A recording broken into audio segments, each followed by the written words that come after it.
settle into a cushion of soft earth beneath a pale dawn sky, the scent of smoky coals and eucalyptus drifting on a gentle breeze that carries faint echoes of ancient campfires. Long before steel pots and plastic utensils, you would have witnessed Indigenous Australians mastering fire's alchemy with nothing more than water leaf baskets and the earth's own cooking stones. You probably won't survive the sheer ingenuity of stone boiling lore without marveling at how simple heated rocks transformed raw foods into tender feasts, but lean in close. This is where the forgotten cooking stones first warmed ancestral bellies and bound communities in ritual and sustenance. Mainstream archaeological evidence places stone boiling techniques in Australia at least 10,000 years ago, inferred from clusters of heat-cracked rocks found alongside ancient shell middens on Arnhem Land's tidal flats. These scattered cooking stones, pitted and fractured by repeated plunges into water-filled bark containers, attest to a deep understanding of thermal shock, how to control fire and water in tandem to cook plant tubers, shellfish, and small game. You run your fingers over a replica fragment, a smooth basalt shard etched with concentric cooling rings, and sense the shiver of ancient heat coursing through its grain. Fringe ethno-historical accounts, however, preserve stories of mystical rock-boiling masters who could divine the perfect stone for each food type, clever men and women said to read mineral hues and surface textures like tea leaves, selecting stones, singing with latent warmth. They whispered that some rocks, plucked from secret quartz veins, held lingering heat so intense they could cook whole yams in minutes. Historians still argue whether these saga-like talents reflected specialized guilds of fire priests or grew from later mythic embellishments spun by storytellers around communal fires. You imagine a coastal clan gathering at dusk, wooden troughs hewn from river red gum lined with fresh palm fronds, water drawn from a nearby spring shimmering in lantern glow. Elders would light a small campfire of stringy bark, laying stones on glowing embers until they glowed a dull orange. With practiced precision, a youth armed with a strip of woven pandanus would plunge each stone into the water trough, sending up soft hiss and steam as the water bubbled around the newly heated rock.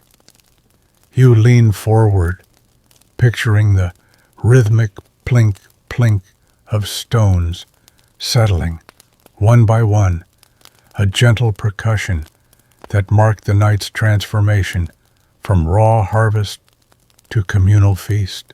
Mainstream anthropologists note that such stone-boiling rituals reinforced social bonds. Cooking stones were never private property, but shared tools passed from family to family as offerings, their mottled surfaces bearing the patina of countless meals.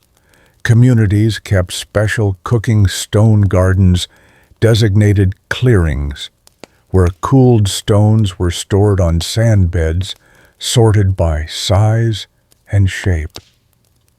You crouch to inspect a mock-up of one such garden, basalt oval boulders, nestled in soft sand trenches, each moistened daily to prevent fracturing, a living archive of communal memory etched in stone. Yet fringe cultural ecologists point out that stone boiling could inflict environmental stress, removing large rocks from riverbeds, altered water flow, and fish-spawning grounds, while dumping cracked stones back onto the floodplain changed soil permeability. They argue that some clans practiced stone reciprocity, ritual offerings of new stones to maintain balance with the land, echoing dreamtime laws of give and take. Historians still argue whether these reciprocal rights were widespread ecological safeguards or later inventions by colonial observers seeking to romanticize indigenous environmentalism. Back at the fire, a hunter brings a basket of fresh mussels, their shells still slick with salt water. Elders' eyes reflecting ember light select smaller, flatter stones for the shellfish, knowing that too large rocks could shatter shells or overcook delicate flesh.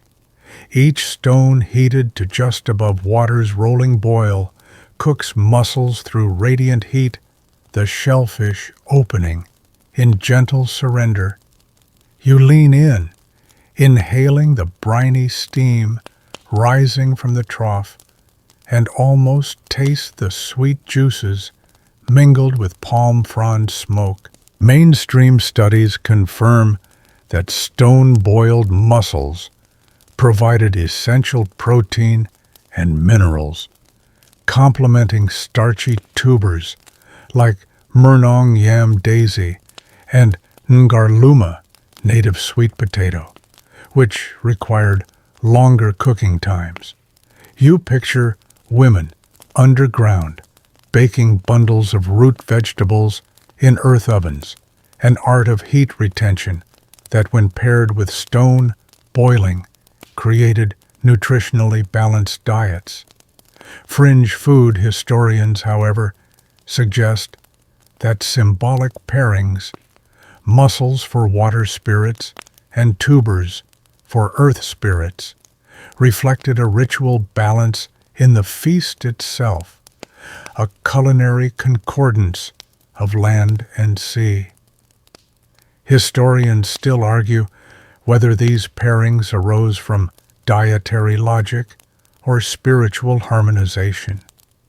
After the meal, the hot stones, now cooled to warm gray, would be ritually cleansed in fresh water drawn from sacred springs.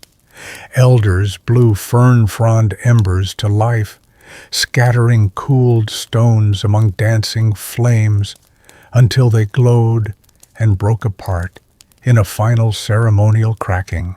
You imagine the stones' farewell hiss as they fractured each split, a record of the meal's warmth and community's communion.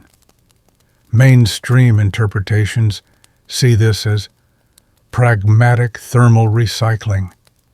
Broken stones cannot overheat or trap harmful bacteria, while fringe ritualists view the breakage as release of the stone's cooking spirit, freeing its energy to join ancestral song lines. Historians still argue whether the breakage ceremony served hygienic ends or symbolized the impermanence of all sustenance. As smoke spirals upward, the clan gathers in a circle, passing bark platters of meaty mussel shells and charred tuber fragments, sharing stories of the day's hunt and harvest. You sit among them, your skin tasting of smoke and salt, feeling connected across time to those who first pressed stones into boiling troughs under the same sky.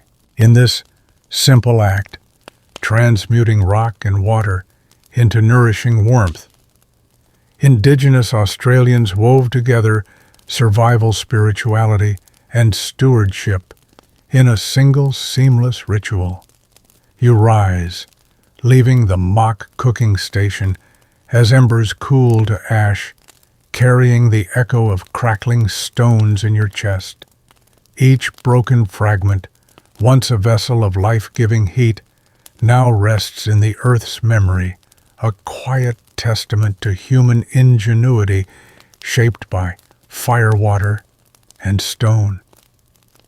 As you step back into the modern dawn, remember that in every hiss of hot rock and every plick of stone plunged into water resides a legacy of sustenance and ceremony that endures beneath sunburnt skies and whispering gum trees. You crouch beside a flickering fire pit at the edge of a eucalyptus grove, the reddish glow illuminating concentric circles of blackened stones laid out like a primitive target. Here, you witness the stone boiling technique in action, the ingenious method by which Indigenous Australians transformed ordinary rocks into cooking vessels without metal or clay pots. You probably won't survive the simple elegance of this process without marveling at its precise choreography. But lean in close, each heated stone is a culinary tool honed by millennia of trial and error. Mainstream archaeological surveys confirm that these stone-boiling pits date back at least 10,000 years, evidenced by layers of heat-fractured rocks and charred organic residue at sites from Arnhem Land to the Blue Mountains. You watch as the cook selects fist-sized river stones, smooth basalt, or sandstone, testing their heft before laying them on smoldering embers until they glow dull orange. You reach out carefully, mind that spark, and feel the pit's radiant warmth seep into your fingertips like a kitten's purr against your skin. Once the stones are seared, an apprentice ladles water into a hollowed bark trough, the liquid beating and catching torchlight as it pools. With a soft hiss that startles you, steam spiraling like ghostly dancers, the first hot stone plunges into the water, sending tiny explosions of vapor skyward. You press closer, inhaling the kettle-like scent of eucalyptus smoke mingled with water vapor. Fringe ethnobotanists, though, insist that the bark troughs were pre-treated with crushed native seed pods, wart-like husks, from the wattle tree, infusing the cooking water with subtle, mood-altering tannins. Historians still argue whether those botanical additives served as early flavor enhancers or ritual enhancers for communal bonding.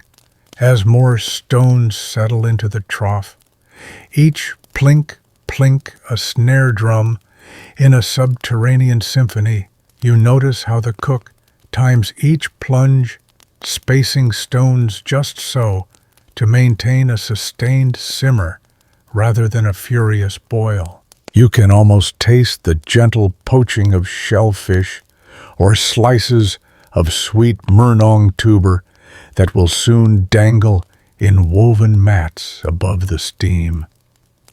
A stray ember flits into the trough, causing a sudden hiss that makes you jump and mutter, "I'd survive on these stones, but maybe not their surprise attacks." Watching the water bubble around the hottest rocks, you learn that the technique's brilliance lies in its temperature control. By swapping out cooled stones for freshly heated ones. Cooks regulated heat without boiling over or cracking fragile containers. Mainstream food anthropologists note this method's adaptability. Cooks could adjust stew intensity by choosing larger stones for longer heat retention or smaller ones for quicker temperature drops. Fringe culinary historians argue that master cooks memorized each stone's thermal signature, a unique heat curve measured in whispered chants and apprentices' memoranda. Historians still argue whether any formal training existed or whether thermal lore passed down through informal apprenticeships sufficed. You lean on a log, sipping from a skin-thickened water pouch as the cook plucks one stone after another from the trough with tongs carved from mallee wood. Each stone glows briefly before dimming to a deep charcoal, then ash-speckled gray, an ephemeral glow you can't help but equate to the fleeting crackle of a good punchline. You almost crack a smile at the notion that someone thousands of years ago looked at a hot rock and thought, "This would make great dinner." Soon, the water is a rolling cauldron, and the cook dumps in a basket of fresh clams. You crouch close, inhaling the briny steam, and imagining tiny shellfish tumbling against steaming stones in a dance choreographed by ancient fire priests. The clams pop open one by one, their meat tender and sweet, a testament to the stone-boiling technique's ability to coax subtle flavors without charring or drying. Mainstream culinary chemists point out that this gentle thermal shock preserves collagen in meats and delicate proteins in shellfish, producing a texture no open flame roast can match. Fringe gastronomes, however, claim that some cooks added ground termite mound clay to the trough to introduce trace minerals, subtly altering flavor and purportedly enhancing dream vividness that night. Historians still argue whether termite clay was a culinary stroke of genius or a gritty culinary myth best left in the dirt. As the meal bubbles, the cook skims foam and debris with a flat-leaf paper bark, in feel, but tougher than you'd expect, reminding you that every tool in this ensemble was hewn from the land's bounty, no forge required. You press the leaf to your lips and taste faint, earthy tannins, musing aloud. Who knew the original non-stick surface was bark? The cook grins, tossing you a scorched larvae from the foaming surface. Protein snack, they joke. You wave it off, chuckling at your lack of survival instincts for ancient bushcraft hors d'oeuvres. Finally satisfied with the stew's rolling simmer, the cook drains the liquid into woven eelgrass baskets, leaving the hot stones for one last plunge, this time into a nearby creek where they hiss and steam in muffled farewell. Each stone's descent marks a subtle shift. Water subsides, meal readiness rises, and the stones return to earth, broken down over countless cycles, some turning to sand, others destined for the next fire. You lift a wooden bowl, tasting the clear broth, smoky sweet, with a hint of mineral depth, gleaned from basalt stones. Each sip is a quiet meditation on simplicity and ingenuity, a connection to cooks whose names are lost, but whose technique persists in every whispered plink of heated rock. The stone's legacy, mainstream researchers say, endures in carbonized rock beds and the delicate patina on surviving trough fragments. Fringe folklorists, though, claim these sites are haunted by the echoes of ancient feasts, that if you listen at dusk, you can still hear stones singing their last song. Historians still argue whether acoustic hauntings linger or whether our minds fill hush with imagination.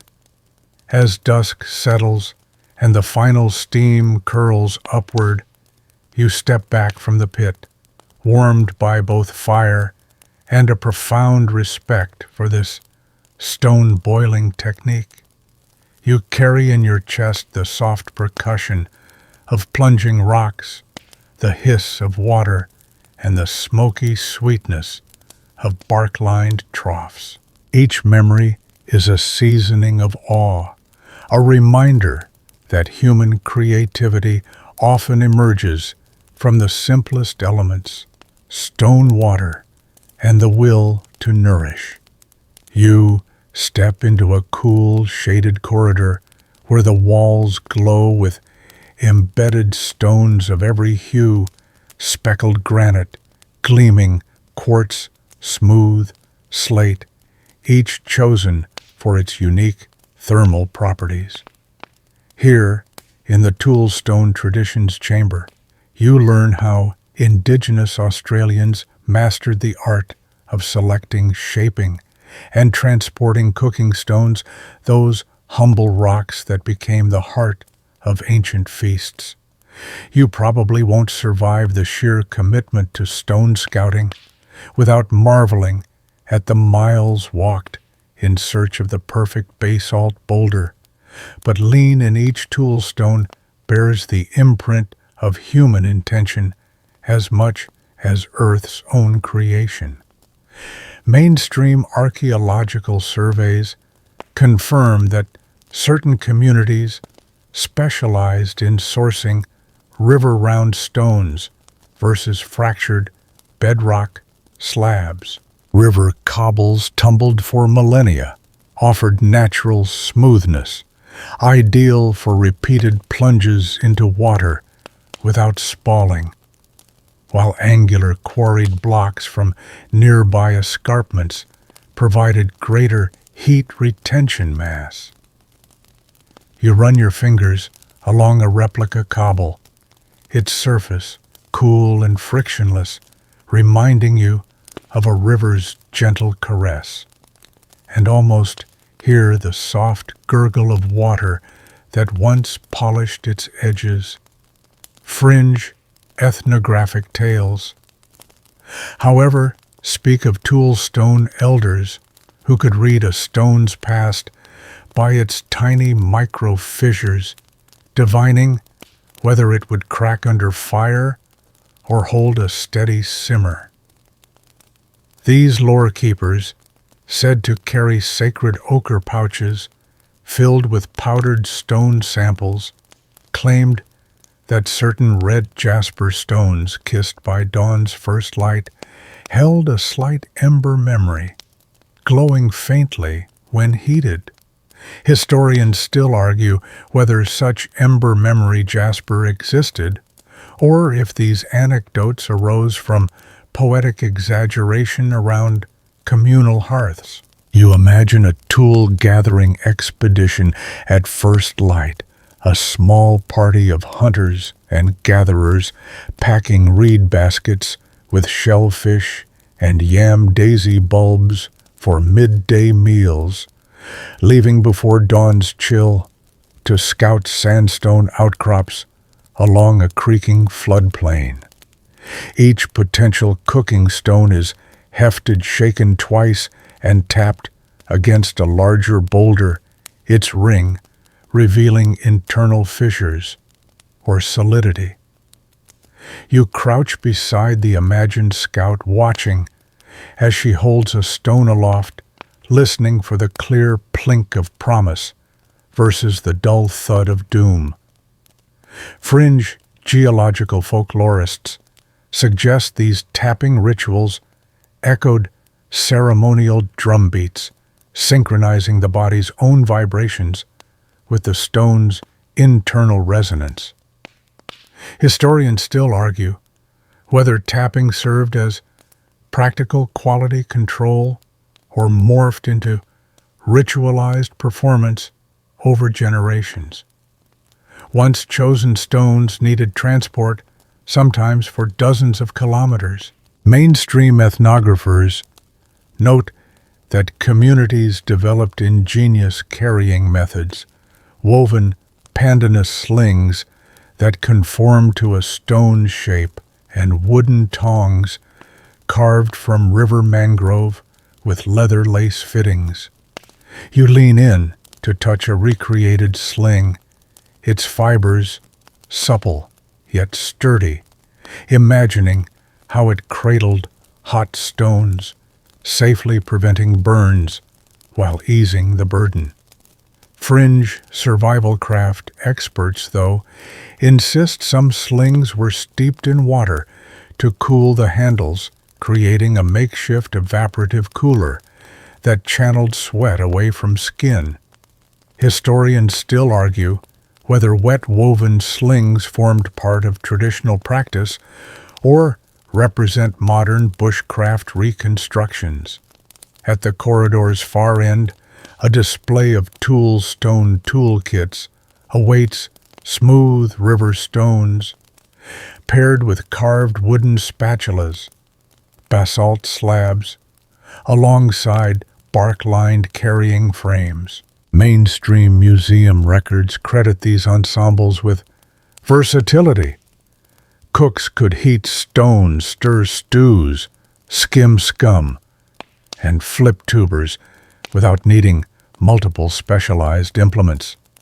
You pick up a basalt slab, its edges honed to a gentle bevel, and marvel at how it served both as a roasting plate and as a cold stone surface for preparing ground seeds into flour. Fringe functional archaeologists suggest these slabs also doubled as status markers. Larger, rarer stones signified clan prestige and were reserved for high-rank feasts. Historians still argue whether oversized slabs were practical cooking aids or communal symbols of wealth. Nearby, a video loop shows elder custodians recalling childhood journeys to distant quarries, their voices soft against crackling fire sounds. One elder shoulders, draped in a woven possum skin cloak, describes first seeing a cooking stone cave hidden behind a waterfall, its walls littered with prehistoric cooking stones, each shattered fragment a breadcrumb trail of ancestral kitchens. Mainstream heritage surveys have identified such quarry sites in Arnhem Land's sandstone escarpments, marked by stone debris and charcoal lenses, indicating small, ephemeral fires. You listen to the elder's voice, tremble with awe, tasting the misty spray from the imagined waterfall. Fringe legend trackers, however, claim these hidden caves served as initiation sites where youth underwent rites by cooking their first meal on ancestral stones. Historians still argue whether cave quarries bore dual economic and ceremonial roles, or if initiation narratives emerged later to spiritualize resource hubs. A mock excavation pit reveals a stratified deposit layers of heat-cracked stones, interspersed with shellfish remains and charred plant fibers. Mainstream zooarchaeologists note the co-occurrence of stones and food remains, indicates on-site cooking, not simply stone discard areas. You peer down at the pit's reconstruction black stones, at the bottom, gridded fragments above, then a thin horizon of ash and charcoal. Fringe taphonomists argue that some stones were ritually broken in place, smacked against each other to release the cooking spirit rather than removed to hearth gardens. Historians still argue whether pit breakage reflects pragmatic culling of spent stones or symbolic decommissioning rituals. You step to an interactive station where participants practice selecting tool stones from a sandbox of river pebbles and escarpment rubbles, guided by gentle ASMR narration. Tap once, listen for clarity. Feel the stone's warmth in your palm. You quickly learn that the perfect tool stone balances heft, density, and a clear acoustic ring. You tap a stone and hear a crisp note. Another yields a muted response. Fringe sensory educators suggest that tapping stones with ritual chants enhances auditory discernment through focused intention, weaving mindfulness into material selection. Historians still argue whether such mindful tapping guided ancestral practice or is a present-day overlay of meditation culture. At a curved wall, a mural traces the journey of tool stones from deep river valleys to communal hearths, each panel annotated with dreamtime narratives of stone guardians and ancestral fire-bringers.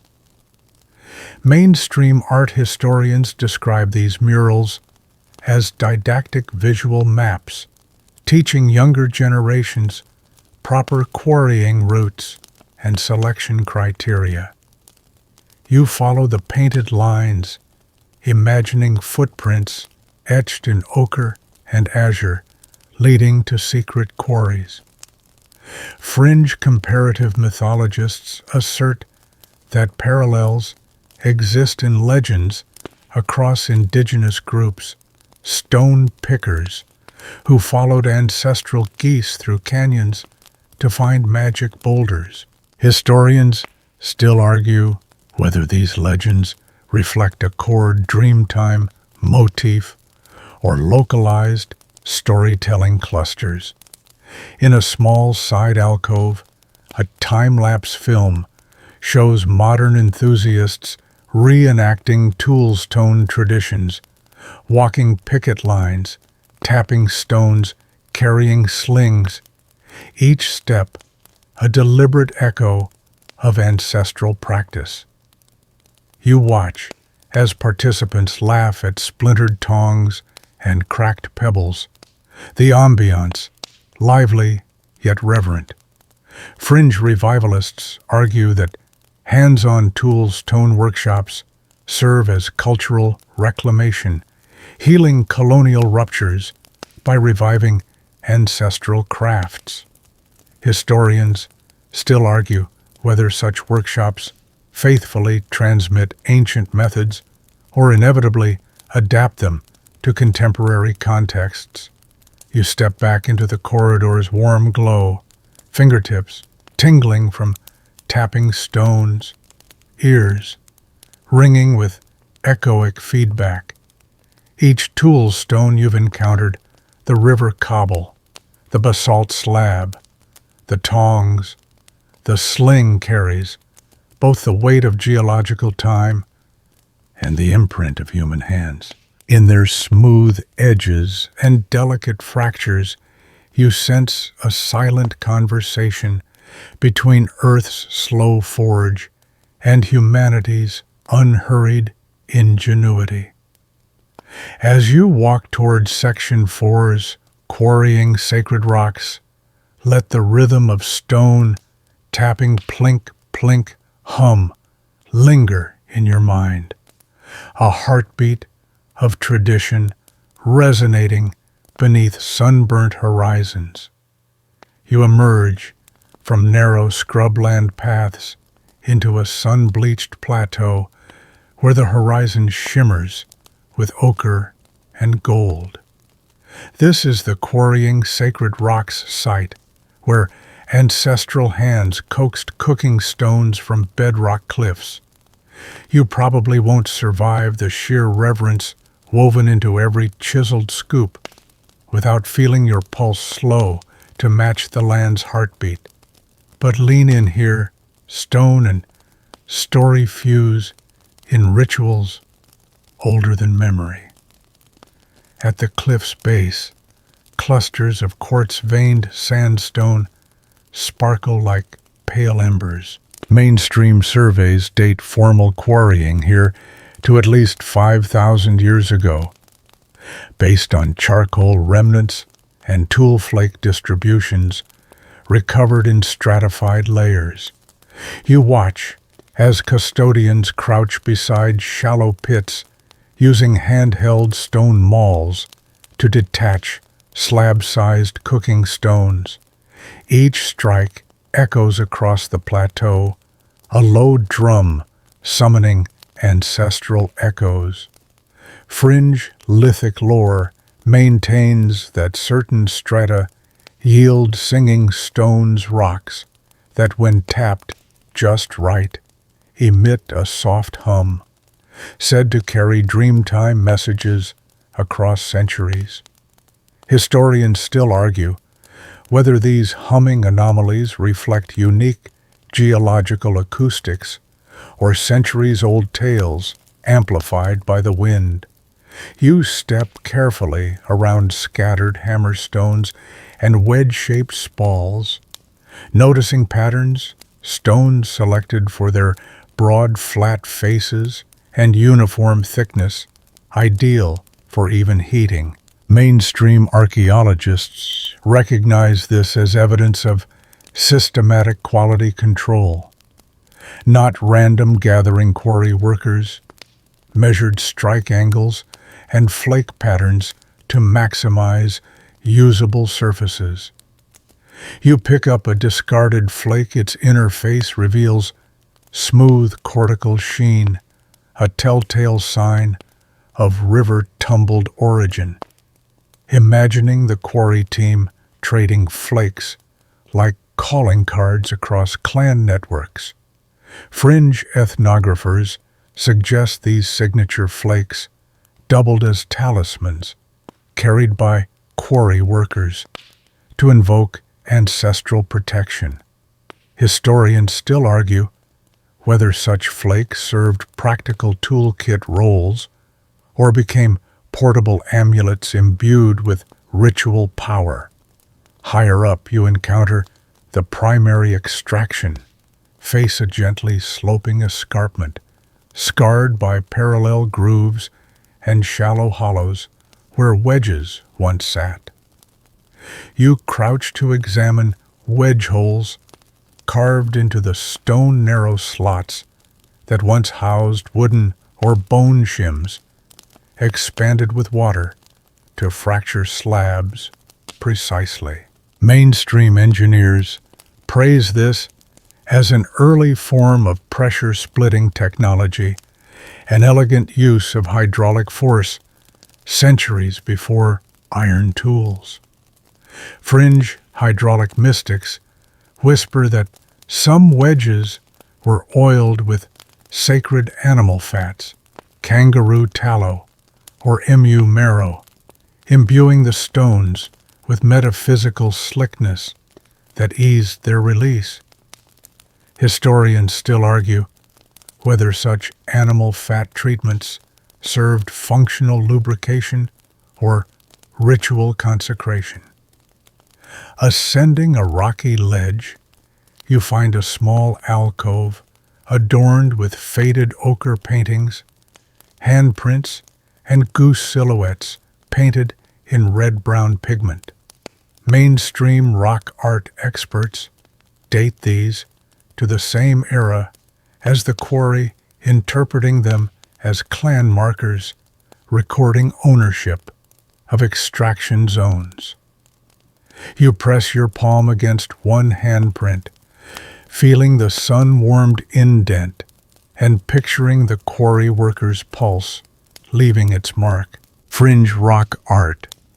Storytellers, though red goose silhouettes, as invocation symbols calling on the feathered oracle to guide every strike, ensuring stones born here carried prophetic essence. Historians still argue whether these goose glyphs served as ownership brands or sacred invocations in extraction rites.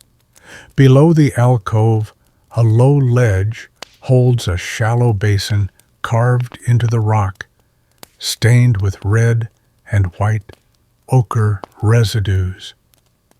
Mainstream interpretations consider this a pigment mixing station where quarry artisans ground local iron oxide and kaolin to paint clan symbols on extracted stones before transport. You dip a fingertip into the basin's residue, tasting a whisper of earth and clay. Fringe pigment shamans insist the basin's layers record a chronology of extraction ceremonies, each pigment addition marking a successful harvest of stone for communal feasts. Historians still argue whether the basin functioned as a mundane paint vat or as a ritual color ledger binding past quarry events to future ceremonies. You follow a narrow trail where dozens of half-quarried slabs lie in segmented rows, each slab's abandoned break revealing fresh, unweathered surfaces. Mainstream mapping of these quarry stalls reveals standardized block sizes, often 2 by 1 by 3 palms in dimension, suggesting communal planning and division of labor. You crouch beside one row and tap the surface with your stylus-thin reed tool, listening for a sharp plink that signals a dense, crack-free slab ready for cooking use. Fringe organizational theorists maintain these rows formed not just workstations, but social stages, each row representing a family lineage's contribution to the collective table. Historians still argue whether such quarry grids reflect purely economic layouts or embodied social kin networks encoded in stone. Near the plateau's edge, you encounter a shallow depression where quarry workers arranged cooking stone baskets, stacks of stones, tied with vine rope, ready for dawn transport. Mainstream ethnobotanical studies identify the vine as a hardy species of Flagellaria indica, prized for its tensile strength. You lift a surviving bark fiber, rough to the touch, and imagine the morning's journey, baskets slung over shoulders, rocks clinking in a ritual procession of sustenance.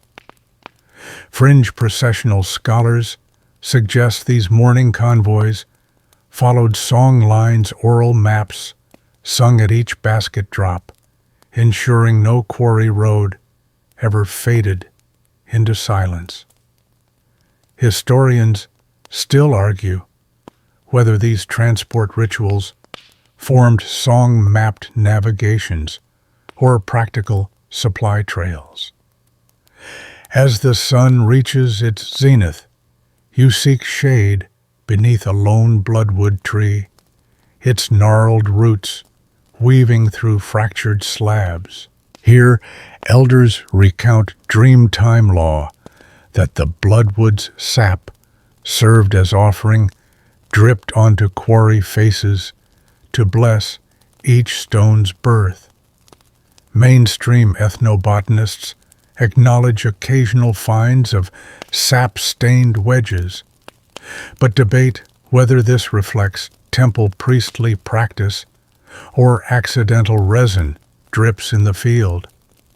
Fringe ritual herbalists swear bloodwood sap imparted protective properties, warding against stone spirit curses that might afflict careless quarry hands. Historians still argue whether bloodwood offerings formed core quarry rites or later herbalist interpolation. Before you depart, you pause at a solitary standing slab, a monolith half extracted and left in situ, its top face polished smooth by countless water tube tests. Mainstream heritage managers view this monolith as a teaching stone, demonstrating ancient fracture lines and split mechanics to visiting students. You run your hand along its edge, tracing the crack's subtle curve. Fringe pedagogues argue this teaching stone also served as a spiritual interface, a place where apprentices recited ancestral chants before each extraction cycle. Historians still argue whether the monolith was a practical masterwork exhibit or a consecrated teaching altar. You step away from the escarpment, your footsteps stirring dust across the plateau. The sky above stretches wide, pale blue, unbroken, while below the quarry, scars remain etched in lines of labor and lore. Each removed slab, each chip-marked groove, each ochre-smudged basin weaves a silent narrative of ancestors who read Earth's language in stone. As you follow the trail back toward fire and feast, carry with you the quarry's hush, a testament to human patience, chiseling sustenance from rock and to the living pulse of sacred stone that still hums beneath your fingertips. You step into a wind-swept clearing at dawn's first light, where a ring of fire-blackened stones surrounds a shallow pit once hollowed into the earth. Here, Hearths Across Seasons reveals how cooking stones sustained families through blistering summers and chill winters alike, adapting to the land's relentless rhythms. You probably won't survive the seasonal ingenuity of these peoples without feeling the turn of sun and sand in your bones. But lean in each hearth tells a story of adaptation, resilience, and quiet ritual. In the height of summer, when sun-baked days scorched the earth, the community favored shallow, wide hearths lined with flat flagstones. Mainstream ethnographic accounts note that cooks placed heated stones beneath woven mats of speargrass, then layered thinly sliced kangaroo over the stones, creating rapid, radiant heat mini ovens that seared meat swiftly, preserving juices while minimizing smoke. You imagine the hiss of fat meeting stone as savory aromas curled into the dry air. Fringe sensory historians, however, claim that cooks added aromatic eucalypt leaves atop the stones, a natural smoke screen, offering insect repellent while infusing subtle flavor. Historians still argue whether leaf layering was practical cooling flair or emergent culinary art. As autumn's cool breezes swept red gums, hearths shifted to deeper pits lined with river cobbles, Mainstream fire use studies confirm these cobbles retained heat longer, perfect for slow-cooking murnong and yam daisy tubers overnight in damp oven pits. You crouch at a replica pit. Flat stones form a platform, 2 spits above ground, covered by coals and earth, turning the hearth into an earthen sauna. Fringe paleo-nutritionalists suggest pre-baking stone-heated pits, detoxified tubers, by breaking down bitter glycosides. Historians still argue whether this long soak emerged from taste experimentation or vital necessity during lean seasons. Winter's shorter days and cooler nights brought hearths close to shelters. Cooks arranged vertical slabs as windbreak walls, creating sheltered ovens, stones heated in central fires, then lined symmetrically to form reflective heat chambers. Mainstream architectural ethnologists note these stone walls conserved warmth, allowing communal gatherings around crackling embers. You can almost hear the soft clink of stones shifting as the hearth's shape flexed to accommodate pots of shellfish stews and kangaroo tail soups. Fringe habitat theorists, though, posit that stone arrangement mirrored the circular patterns of clan dances' hearths as both practical ovens and ritual stages. Historians still argue whether hearth geometry served social choreography or purely thermal efficiency. In early spring, when flooding rains muddied creek beds, portable hearths made of flattened clay slabs, preheated on fire, served transient camps. Mainstream archaeologists find these truncated hearths in seasonally inundated regions, noting their mobility. Slabs, lifted, dried, and reused, an ingenious form of sustainable stone recycling. You lift a dried clay slab in your mind's eye, envisioning its gentle flexing the surface, etched by countless cooking vessels. Fringe geomorphologists claim these slabs, when microwaved by sun, after use released mineral salts into soils, enhancing tuber growth for the next season's harvest. Historians still argue whether these accidental soil amendments were recognized or mere natural feedback loops.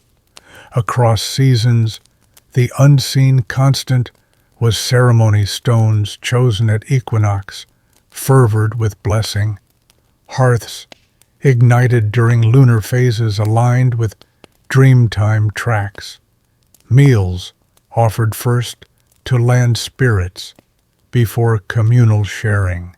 Mainstream cultural records describe season-marked feasts, stone-boiled yams at autumn equinox, and mussel stew at springtide festivals, each binding community to land and cycle.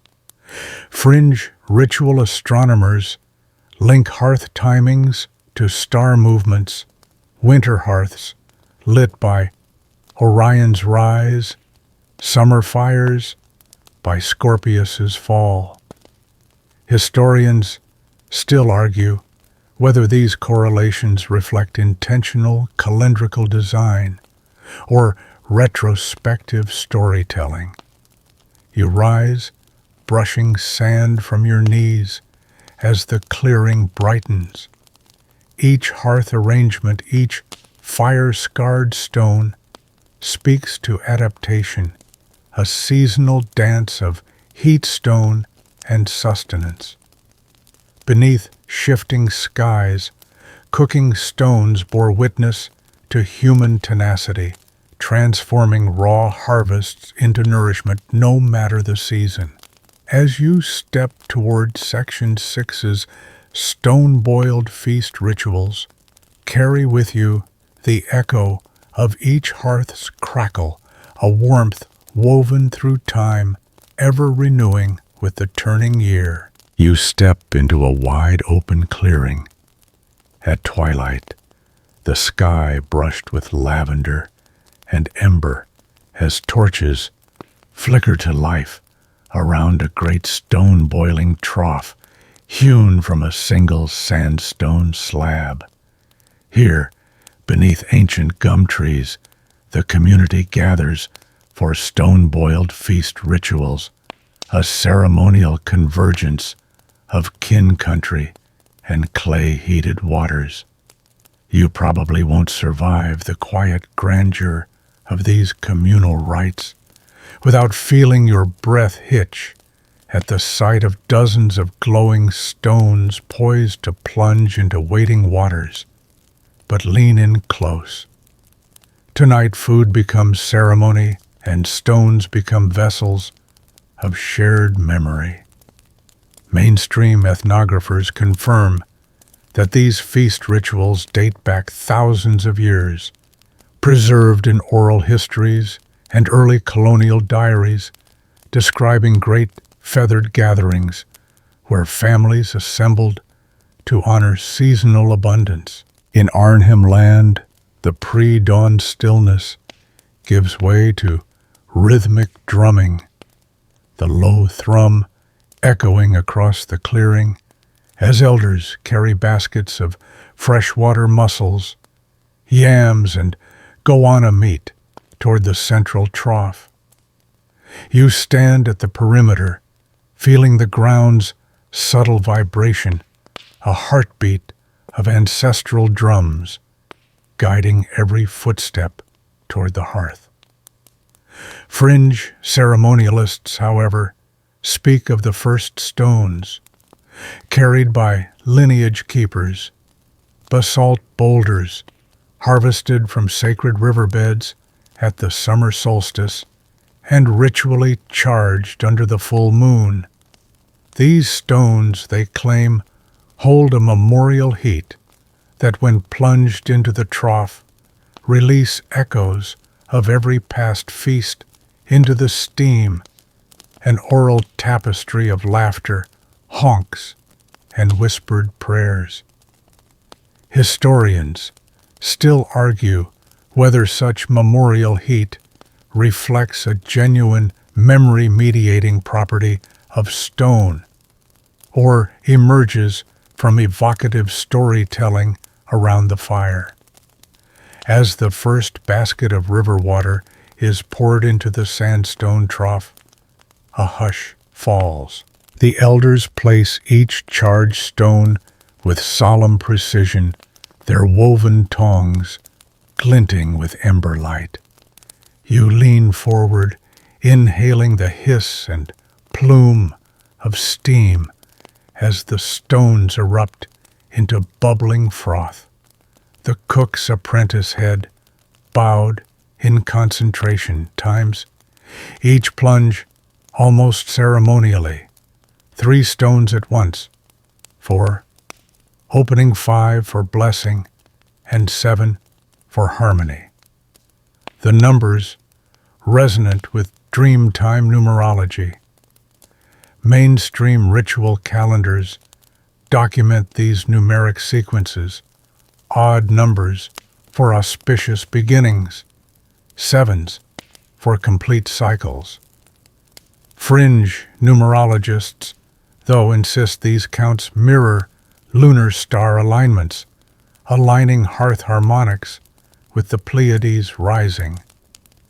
Historians still argue whether numeric patterns derive from symbolic tradition or celestial mimicry.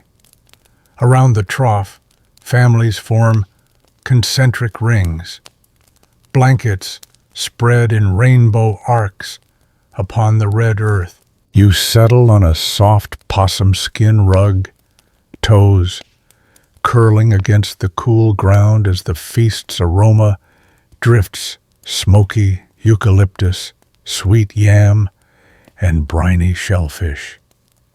A group of children in ochre-painted faces tiptoe to toss small river pebbles into the trough, eliciting delighted laughter and soft admonitions from elders.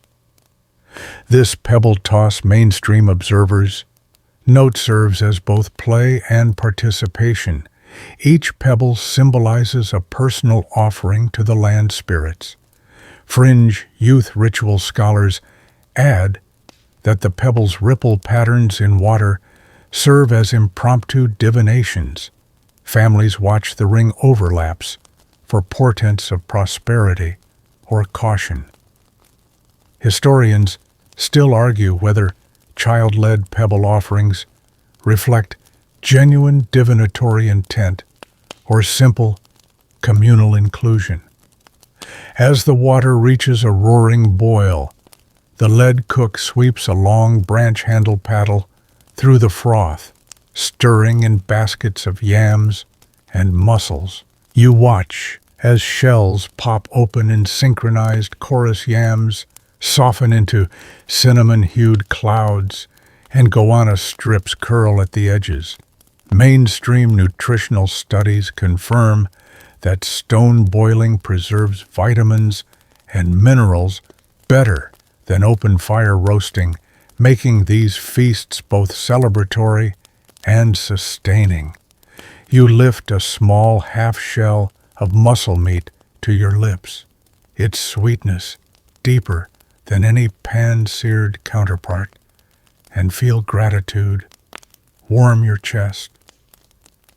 A chorus of women then steps forward, voices rising in the song of stones, a low, hypnotic chant, in which each line ends with a staccato honk, echoing the volcanic rhythm of geese heard at dawn. You close your eyes, letting the chant wash over you. Hearth of heat water, of life stones, of memory, honk the strife. Mainstream musicologists note the chant's pentatonic structure mirrors the natural resonance of stone-boiling hisses. Fringe acoustic ritualists, though, argue the honk's abrupt consonance acts as an oral hinge, snapping listeners' awareness into focused reverence. Historians still argue whether such honks served practical mnemonic anchors or remained evocative sonic signatures. With the chant's conclusion, elders ladle steaming stew into communal bowls, handmade from carved mulga wood, then pass them outward. You receive a bowl brimming with tuber chunks, mussel broth, and shredded goanna steam curling toward your face like a warm veil. The first spoonful tastes of earth and water, intertwined, a testament to the cooking stone's transformative alchemy. Mainstream culinary anthropologists praise the dish's balanced protein-carb fusion, while fringe taste theorists insist that the stones impart a mineral essence, a subtle stone dust, umami, that glues flavors into communal unity. Historians still argue whether any detectable mineral notes survive beyond poetic suggestion.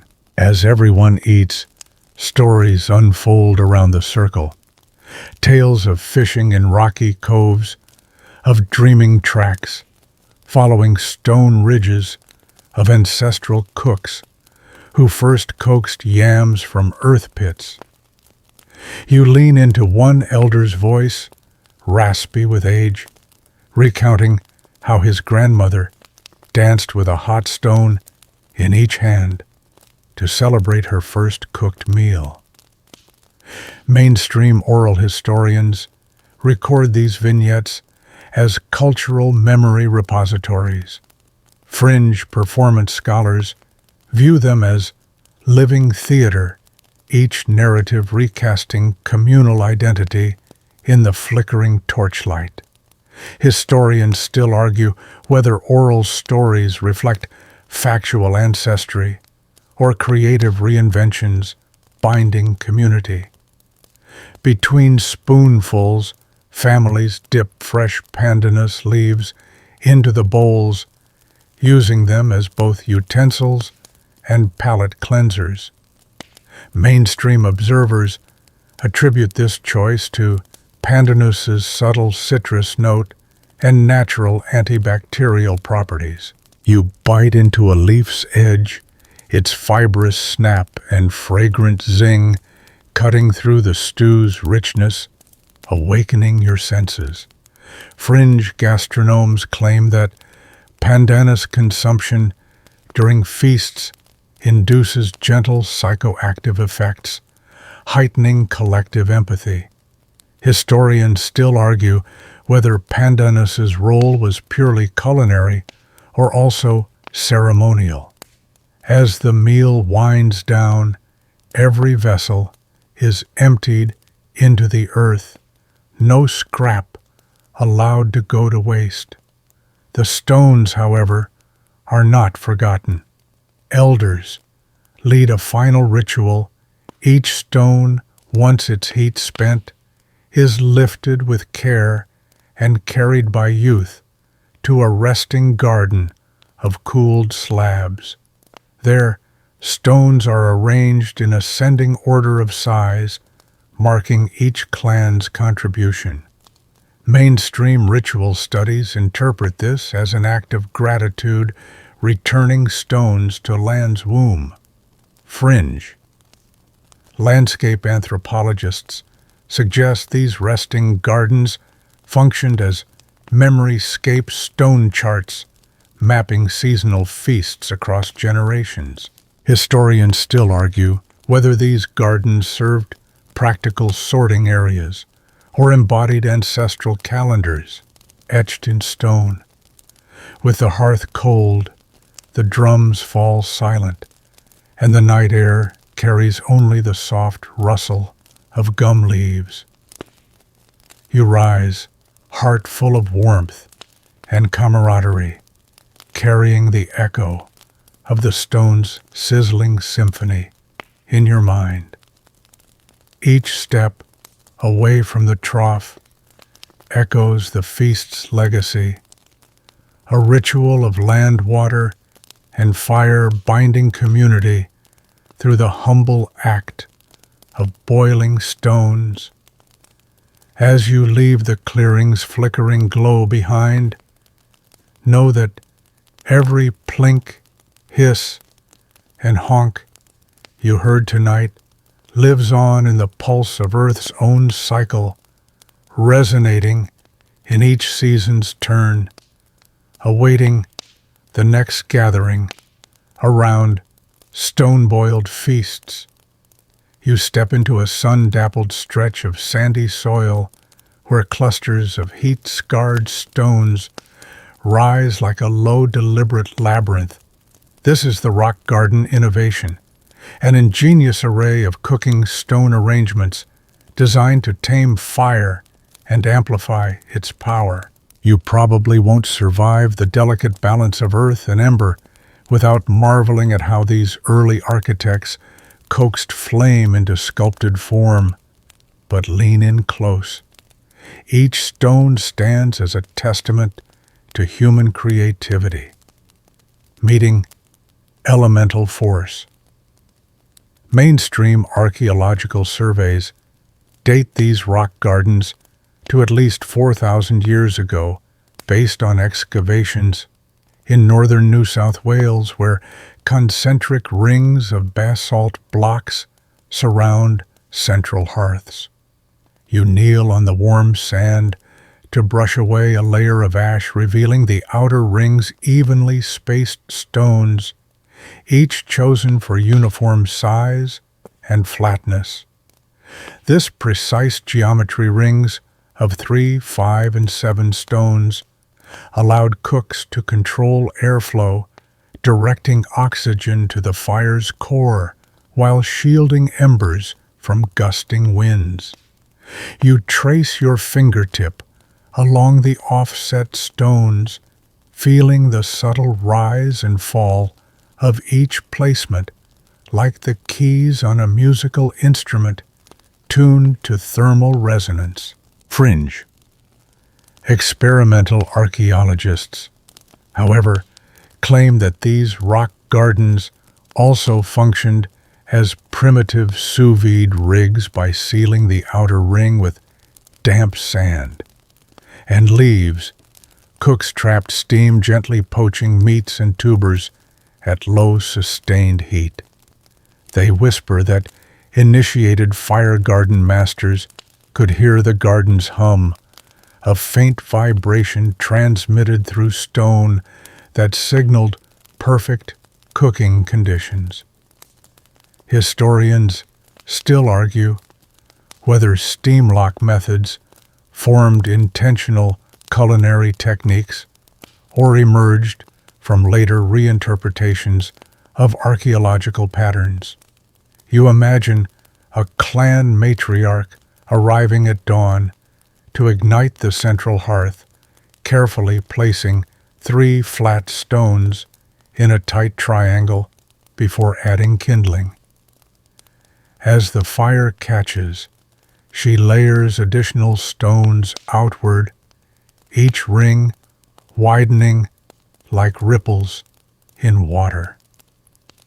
You lean forward, feeling the ground's gentle warmth, and hear the soft susurrus of air weaving through the stone gaps, feeding the fire's heartbeat.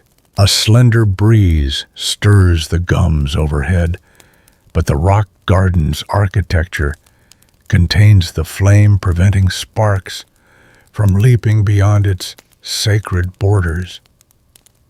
In mid-morning, when coals settle into glowing embers, the matriarch and her apprentices take reeds and bark to fashion lids for simmering bark baskets, placing them atop the innermost stones. This improvisational lid lift method, mainstream ethnobotanists note, conserved heat while trapping precious moisture. No pot required. You picture baskets heavy with shellfish broth and mashed yam daisy, their contents bubbling in a hidden sauna. Fringe culinary historians argue that some gardens employed stone heat, sinks, larger boulders, placed beyond the outer ring to absorb excess warmth for overnight retention, effectively preheating morning porridge. Historians still argue whether heat sink stones were part of the original design or later adaptive additions. At the garden's edge, you find small drainage channels carved into the sand, guiding runoff from rain or excess cooking liquid away from the hearth. Mainstream landscape technologists interpret these furrows as erosion control features, protecting the garden's shape while maintaining dry footing for cooks. You follow the shallow groove, noticing how it runs downhill toward a stand of tea tree, its water-loving roots waiting to drink. Fringe eco-design specialists, however, insist these channels doubled as water collection systems, directing precious rainwater into storage pits for later cooking or drinking. Historians still argue whether the channel's primary purpose lay in stone garden preservation or in hydrological management. Cupped within the outer circle, a rectangular slab stands upright, a windbreak and heat reflector. Mainstream architectural ethnographers note that such slab walls placed on the windward side shielded embers from gusts while reflecting radiant heat back into the hearth.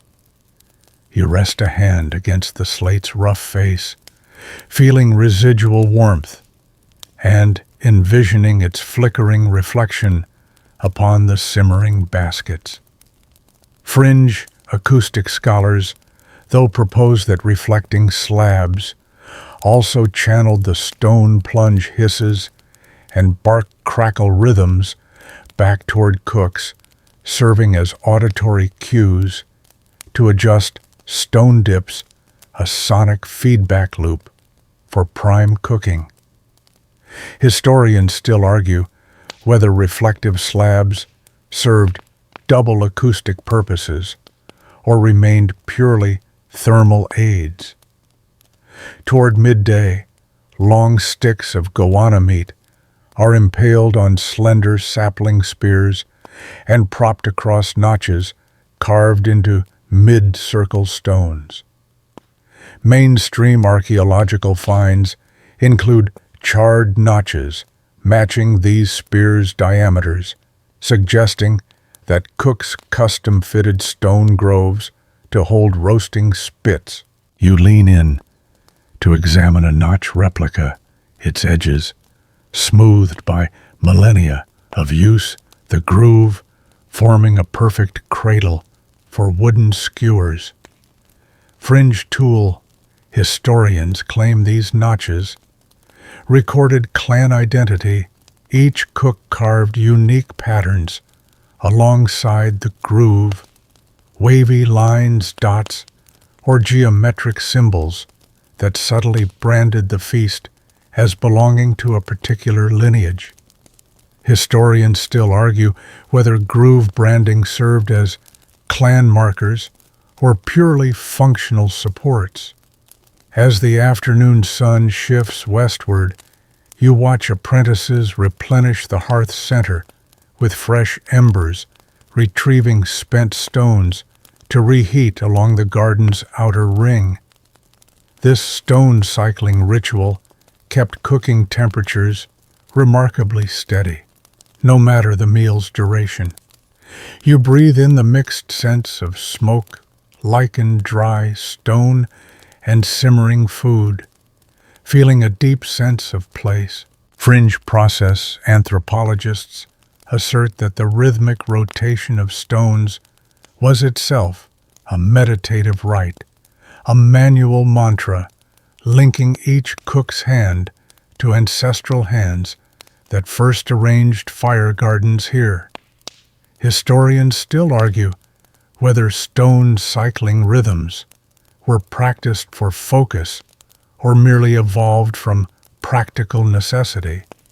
At dusk, after the meal is shared and bowls are emptied, the rock garden transforms into a glowing monument. Embers flicker beneath concentric stones. The wind breaks slab, catching the last red rays of sunset. Elders gather to offer thanks. Leaves of eucalyptus placed upon each outer stone, sending their resinous aroma skyward. Mainstream cultural records interpret this as a gratitude ritual, honoring both fire and stone for their sustenance. You lean forward, touching a cool eucalyptus leaf against the basalt's warm form, and sense the land's breath exhaling through the stones. Fringe ritual botanists contend that eucalyptus's volatile oils, when heated gently by residual warmth, released antimicrobial compounds that sanitize the hearth for the next day's use. Historians still argue whether these leaf offerings held symbolic meaning or served hidden hygienic functions. When the garden's heat finally fades to gray ash, participants scatter carefully chosen stones beyond the clearing, returning them to riverbeds where they might be found again by future cooks. Mainstream observations note that this scattering ensured a sustainable cycle. Stones weather in water, smoothing edges, and re-entering the communal toolbox. You watch as each stone is released, tumbling in miniature arcs before settling on soft ground, an echo of the first basalt boulders carried downriver to nourish these fire gardens. Fringe renewal theorists, however, suggest this act of scattering formed a silent treaty with the land distributing fire's essence back into the world. Historians still argue whether stone scattering served ecological renewal or embodied poetic reciprocity. You rise, stepping back from the labyrinth of weathered basalt, each ringed circle glowing faintly in memory. The rock garden innovation stands as a testament to human ingenuity's melding of geometry, geology, and ceremonial practice.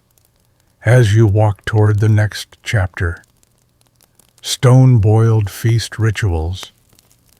Section 6.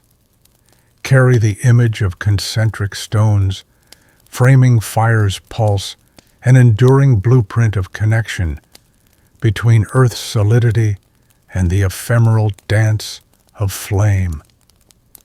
You traverse winding pathways beneath towering sandstone escarpments, the air thick with the scent of wattle blossoms and the soft hum of cicadas. Painted ochre lines, dreaming tracks snake across rock faces, guiding your steps toward mineral-rich outcrops where cooking stones await.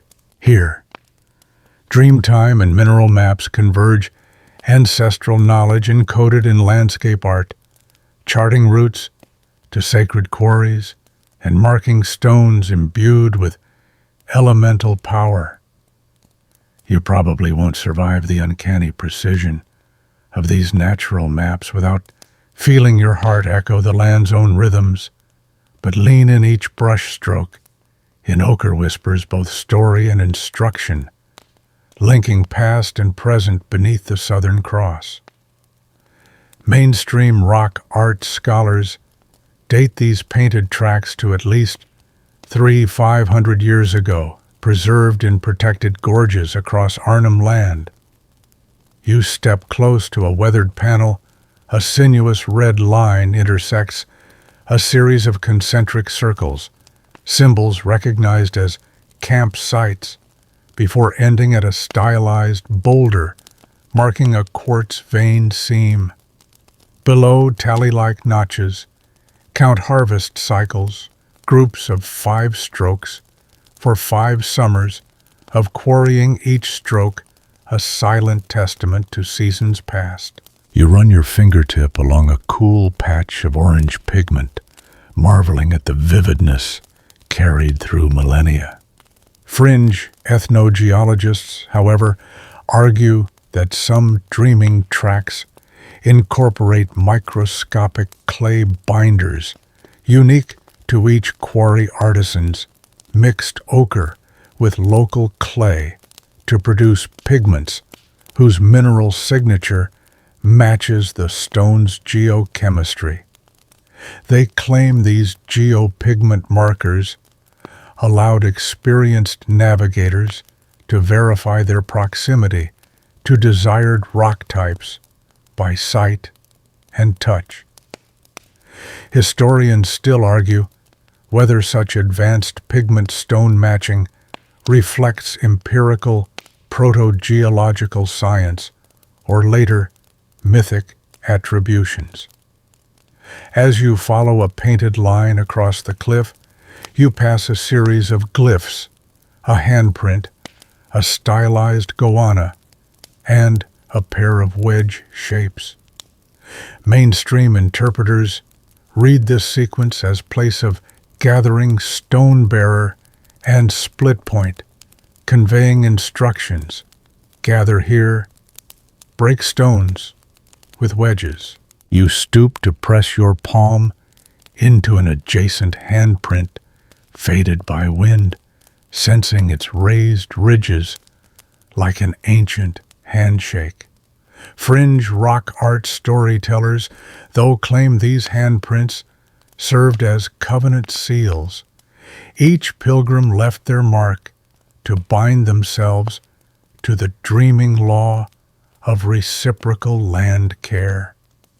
Historians still argue whether handprints signified practical waypoints or embodied living pacts between people and country. Between glyph clusters, swirling circle dots mark water holes, vital for cooling and cleansing both stones and spirits. Mainstream hydrological mapping recognizes these as accurate indicators.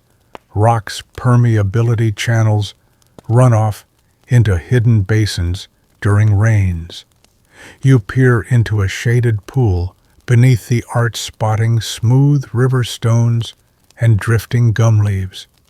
Fringe water spirit custodians insist these pools held healing properties, the convergence of water and ochre-rich minerals forming ephemeral spirit springs for ritual bathing.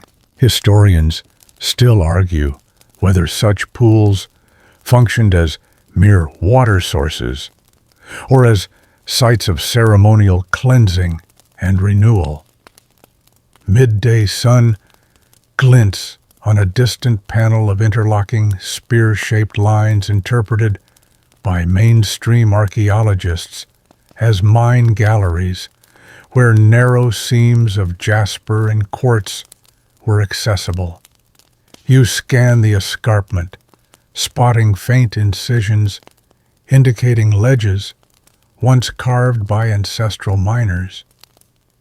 Fringe lithic ritualists maintain these spear glyphs also symbolize path of power, tracing routes taken during initiation ceremonies where youths gathered their first stones under dreaming guidance. Historians still argue whether the glyphs serve utilitarian quarry maps or encoded initiation narratives passed through rock art. A gentle breeze stirs tall grasses as you round a rocky outcrop to discover a massive circle of ochre studs, each an oyster shell filled with pigment, encasing a cluster of heat-cracked cooking stones. Mainstream heritage records note this as a ritual deposit. Broken stones return to earth at season's end, surrounded by pigment offerings, marking respect for the land's gifts. You crouch, finding one shell still intact, its ochre crisp. Fringe cultural ecologists argue that the pigment's iron content enriched surrounding soil, promoting tuber growth for future harvests, weaving art into regenerative practice. Historians still argue whether pigment deposits served as soil amendments or remained purely ceremonial. Further along the trail ascends toward a narrow cleft where dreaming tracks converge in a stenciled hand and stone motif. You carefully step into the cleft, the rock's cool shade a relief from the midday heat. The motif shows a human hand cradling a rounded stone, the digits painted in alternating red and white bands. Mainstream rock art analysts believe this signifies the sanctuary where select gift stones of exceptional quality were blessed before transport. You hold your hand beneath the stencil, feeling the stone's cool suggestion against your skin. Fringe custodians, though, claim that only those ritually initiated could touch this motif, granting them rite of passage to quarry the highest grade stones. Historians still argue whether the hand and stone glyph marks a public waypoint or a secretive cultic threshold. Descending into a shallow valley, you encounter a path where dreaming tracks veer off the main route to a side panel depicting concentric waves. Mainstream interpreters see flood path indicators warning quarry parties of seasonally inundated gullies. Fringe hydrologists, however, propose these waves encode timings for stone gathering. Gather here 5 days after first heavy rainfall, when stones are seasoned by cool waters. Historians still argue whether wave glyphs served predictive meteorological diagrams or simple flood warnings. At the base of the valley, a huge panel over 4 meters across unfurls a sweeping map. Sinuous lines, concentric dots, handprints, and stylized emus lead inexorably to a final glyph cluster. 3 stone circles topped by a crescent moon. Mainstream cartographers recognize this as a night-gathering site, where stones were collected under moonlight to avoid daytime heat. Nocturnal quarrying, optimized by moon phase. You watch as lunar shadows trace the glyph's curves, marveling at the synchronicity. Fringe totemic scholars assert the moon glyph also symbolizes a dreamtime ancestor who taught the people to gather stones by lunar guidance.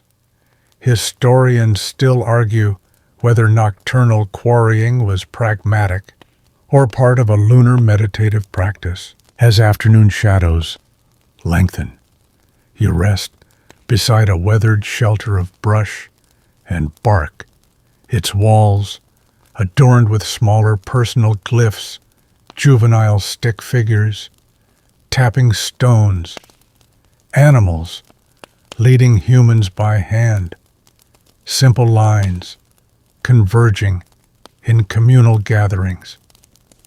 You sense the layering of public dream time, cartography, and private pilgrim expressions, each traveler adding their dash of color, their dot, their signature to the path.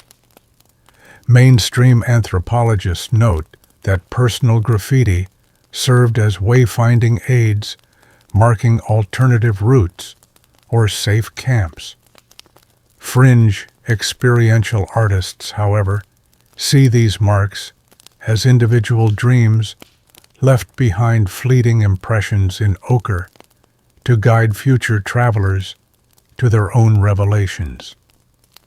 Historians still argue whether these personal marks were pragmatic notes or embodied fragments of private pilgrimage memory. You rise as dusk's violet hues wash the escarpment.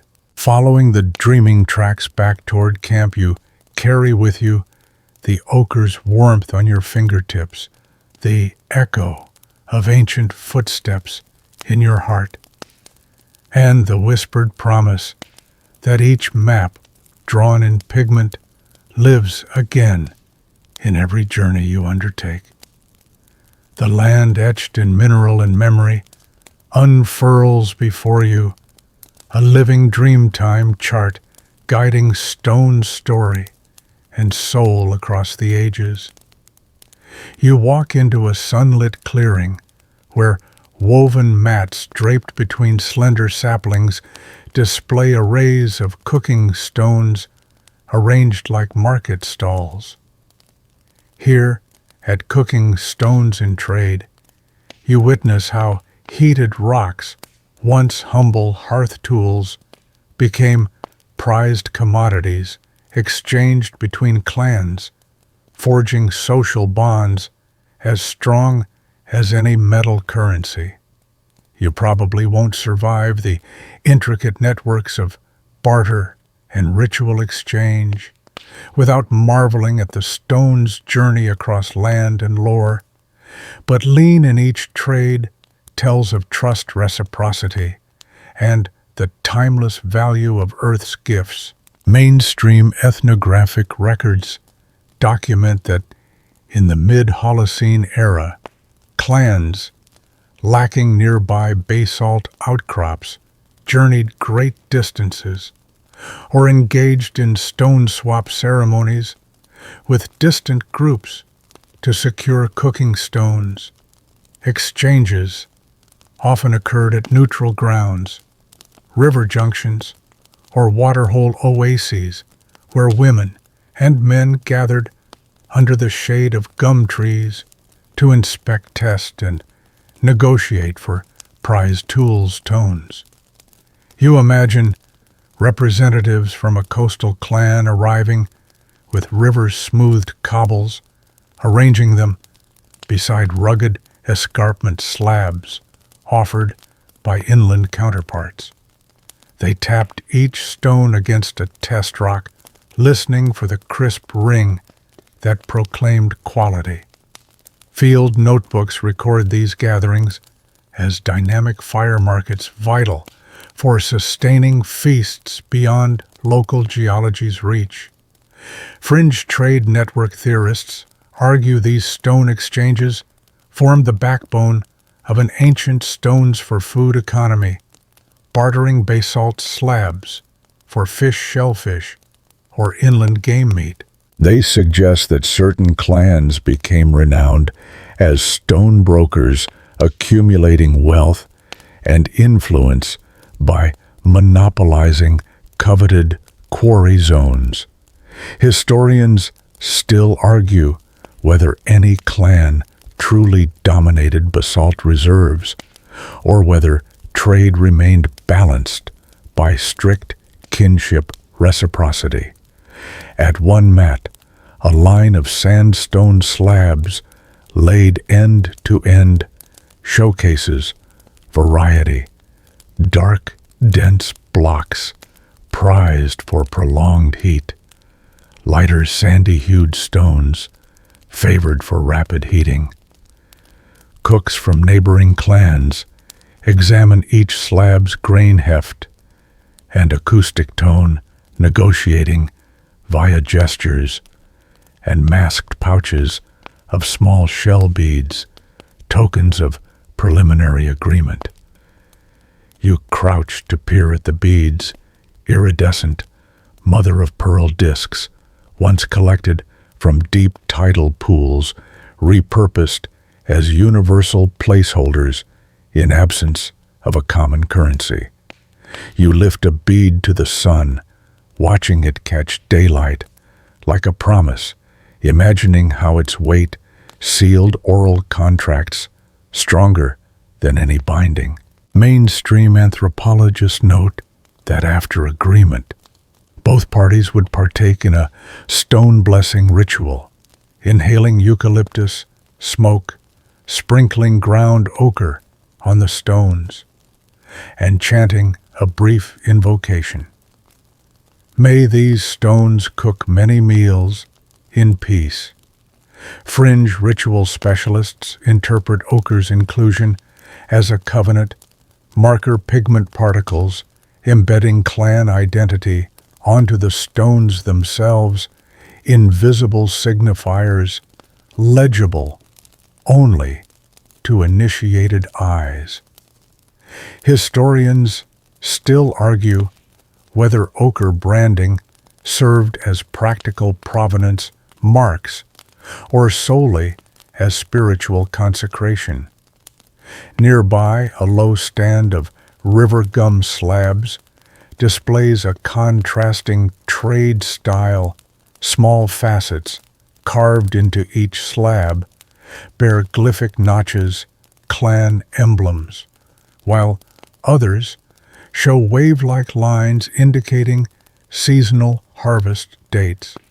Mainstream epigraphers recognize this as proto-labeling early forms of information, encoding to communicate not just origin, but intended cooking uses, e.g. yams versus fish. You lean close to decipher a faint zigzag motif beneath a notch, likely indicating a freshwater fish clan signature, ensuring recipients knew the stone's ideal thermal profile.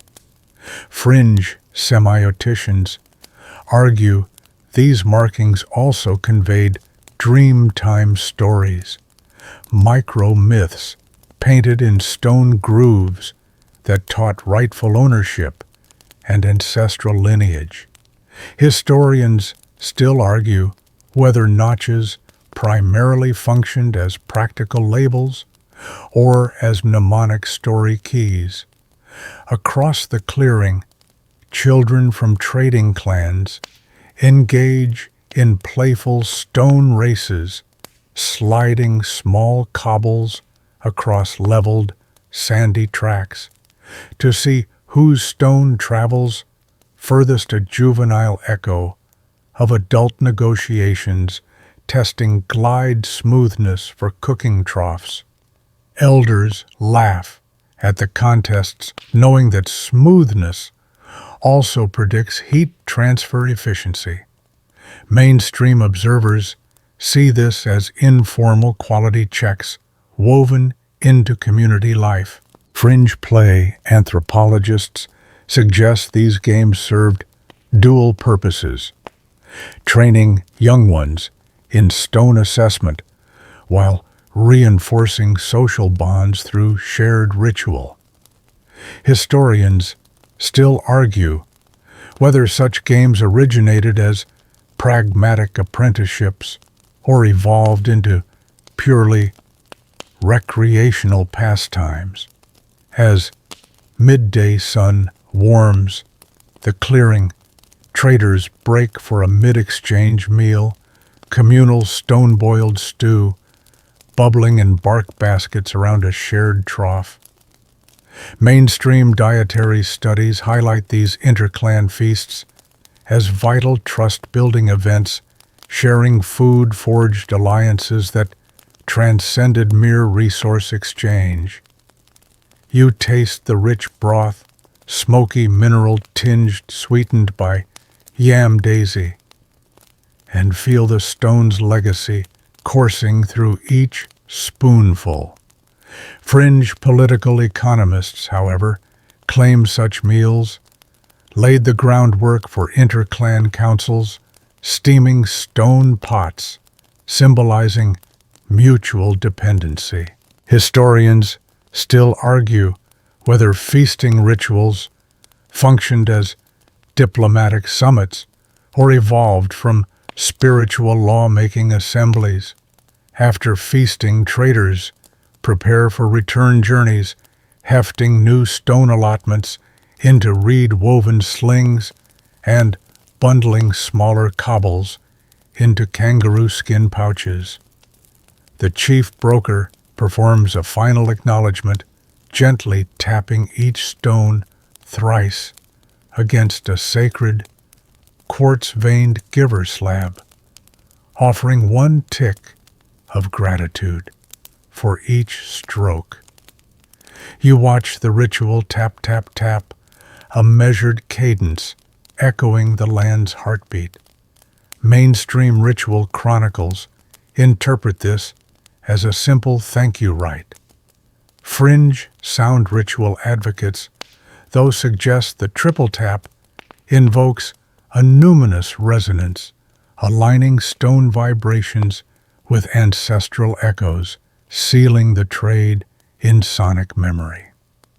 Historians still argue whether triple taps served practical ritual closures or embodied metaphysical alignments. As the clearing empties, you're left among scattered beads, ochre dust footprints, and circling kites overhead, silent witnesses to the day's exchanges.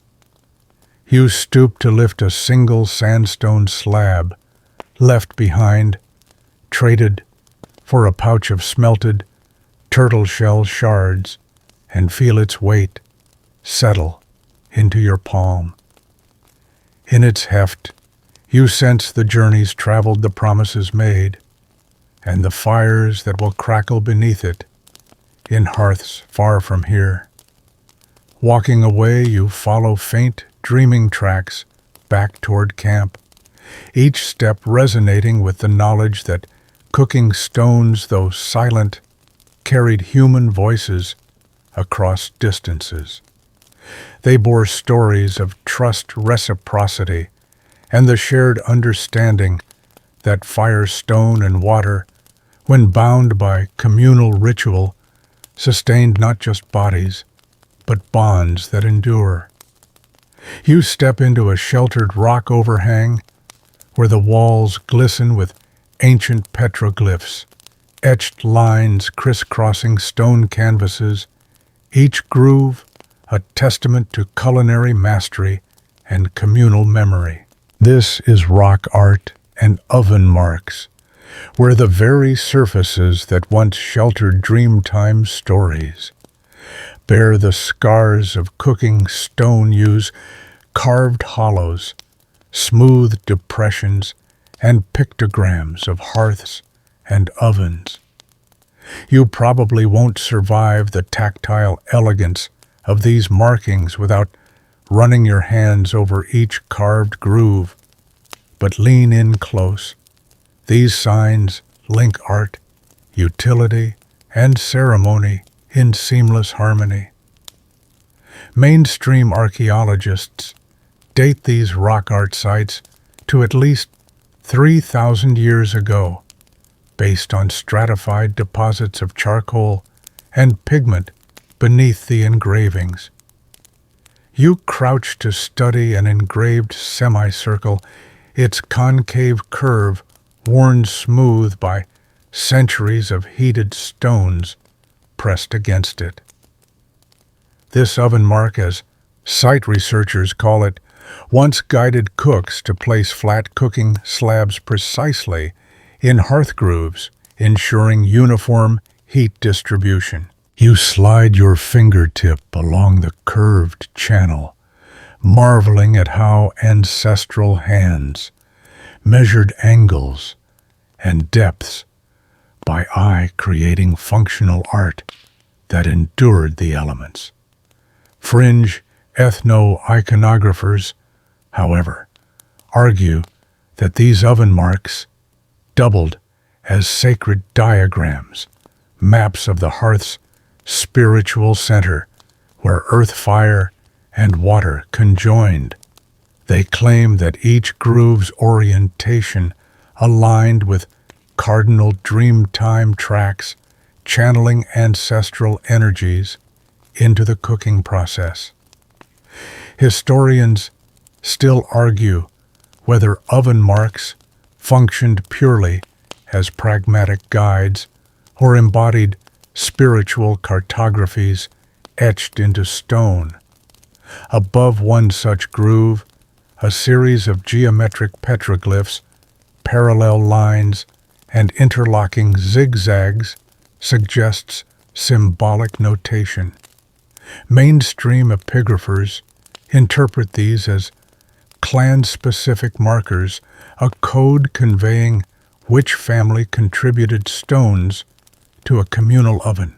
You sketch the zigzag motif in the sand, envisioning the communal ovens ringed by family-marked grooves, each clan's emblem woven into the hearth's very fabric. Fringe semioticians, however, see deeper significance. The zigzags mimic the flames' dance, an homage to fire's unpredictable grace. Historians still argue whether these symbols served as practical tags or as devotional flame poems praising fire's power. On a higher panel, a row of hand stencils, negative imprints made by blowing ochre over palms, hovers above evenly spaced hollows. Mainstream rock art studies suggest these stencils mark authorized oven spots. Only initiated cooks could leave handprints, signaling permission to carve and use the hearth grooves. You place your hand alongside a faded stencil, its edges crisp beneath your palm, feeling a kinship with the cook, whose spirit lingers in pigment. Fringe, ritual art. Scholars posit that hand stencils conferred a personal blessing, the cook's essence stained into the rock to infuse each meal with ancestral presence. Historians still argue whether stencils functioned as access tokens or as spiritual imprints, weaving human and hearth together. Alongside these features, pictograms of yams, shellfish, and goanna line the wall, simple outlines that denote the foods once cooked in adjacent grooves. Mainstream archaeobotanists match these depictions with residue analyses, traces of yam starch, and shellfish proteins recovered from corresponding oven marks confirm the art's accuracy. You kneel to examine an abstract yam glyph, curving lines, echoing tuber shapes, and sense its vitality, a visual mnemonic linking image and flavor across millennia. Fringe food iconologists, though, suggest these pictograms served as ritual menus, visual recitals of feast orders chanted by elders before meals. Historians still argue whether pictograms functioned as culinary signposts or as liturgical grocery lists for ceremonial feasts.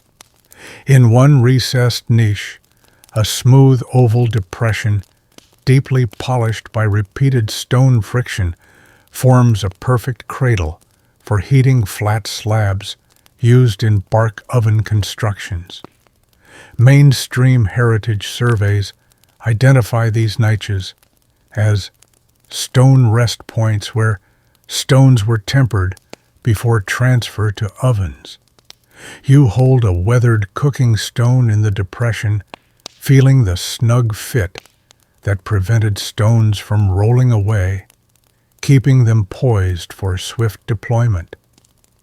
Fringe landscape archaeologists propose that these rest niches also channeled rainwater into hidden cisterns below, collecting precious moisture for cooking and ceremony. Historians still argue whether these depressions served dual practical and hydrological functions or remained specialized cooking aids. Near the base of the panel, you notice a series of shallow cup marks, small round hollows about the size of a fist, some stained with ochre. Mainstream researchers link these cup marks to pigment mixing stations. Cooks ground ochre in situ to refresh clan symbols beside oven marks. You drop a pinch of red ochre dust into a cup mark and watch it settle into the hollow, imagining cooks replenishing clan colors before carving new oven grooves. Fringe pigment. Archaeologists, however, suggest these cup marks held crushed charcoal and earth ingredients for vampire-like smoke poultices washed over stove stones to ward off harmful spirits. Historians still argue whether cup marks served pigment mixing, spirit warding, or both. Above these layers, A delicate frieze of geometric star motifs, clusters of radiating lines crowns the panel. Mainstream art historians interpret these as celestial markers guiding nocturnal cooking sessions by indicating moon phase crescents. You map each star glyph to a lunar calendar, noting correlations with dreamtime tracks painted in adjacent gorges. Fringe astroarchaeologists, though, see these star clusters as coded instructions, recipes for nocturnal feasts timed to lunar zeniths, ensuring stones warmed under moonlight carried lunar blessings into each dish. Historians still argue whether star motifs served as practical lunar calendars or as sacred astronomical recipes. At the far end of the overhang, a later layer of rock art overlays older oven marks, white dots, and daubs of bleached clay, concealing older grooves, evidence of cultural shifts as European contact brought new cooking technologies. Mainstream scholars read this as adaptive reuse communities, adapted oven marks for new hearth styles, repurposing sacred spaces. You press your hand against a bleached patch, sensing the friction, where old and new pigments mingle. Fringe post-contact theorists contend these whiteovers were acts of cultural cleansing, intentional erasures of ancestral marks to protect sites from colonists' desecration. Historians still argue whether white painting reflected practical ground marking or acts of clandestine resistance.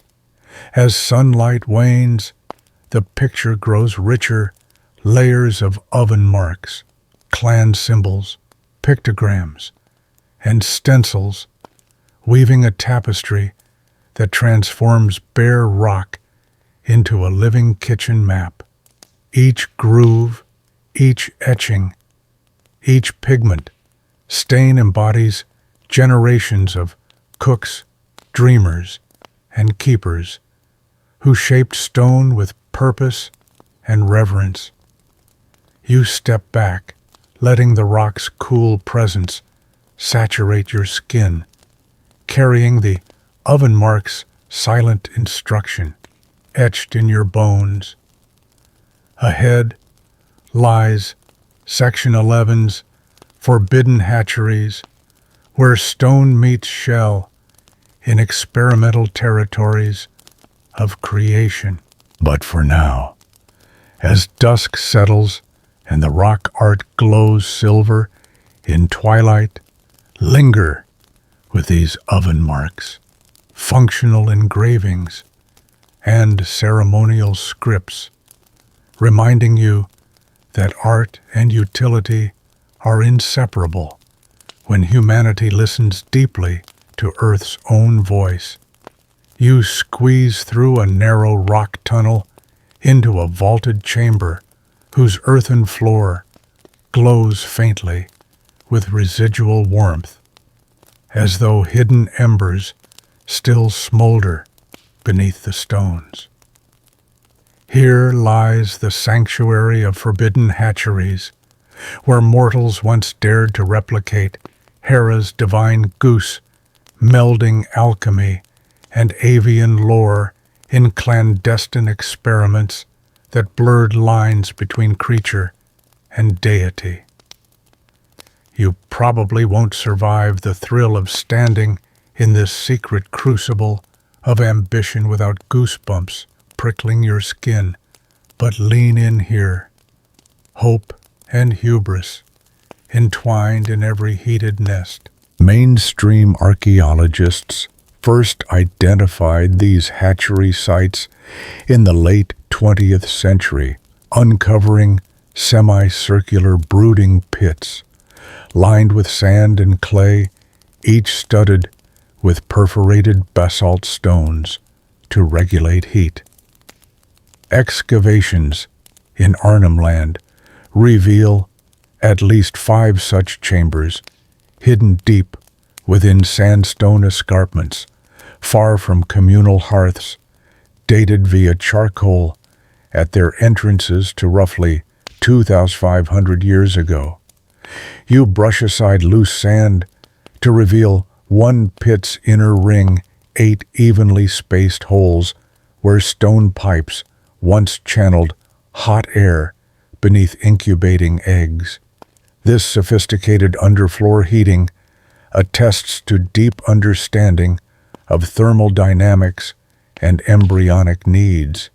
Fringe mythographers, however, claim that these hatcheries were consecrated by secret priestesses known as the Feathered Mothers, who chanted ancient dreamtime verses to awaken embryonic souls. They whisper that stones here were anointed with pulverized cassowary bone and sacred water from ephemeral rock pools. Ingredients said to channel ancestral spirits into the developing goslings. Historians still argue whether such ritual anointing formed integral aspects of hatchery rites or emerged later in oral retellings of taboo alchemy. You follow a narrow ledge to a low bench where shattered ceramic vessels lie scattered remnants of experiments, blending ground termite mound clay with ochre and crushed quartz to create insulating pastes.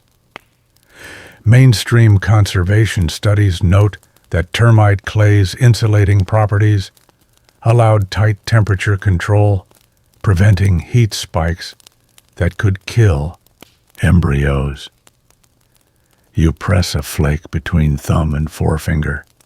Its rough texture carries a faint echo of heat. Fringe. Chemical archaeologists, however, insist these pastes contained trace salts from freshwater mussel shells deposited to mimic mineral compositions of primitive eggshells, thereby coaxing better hatching success.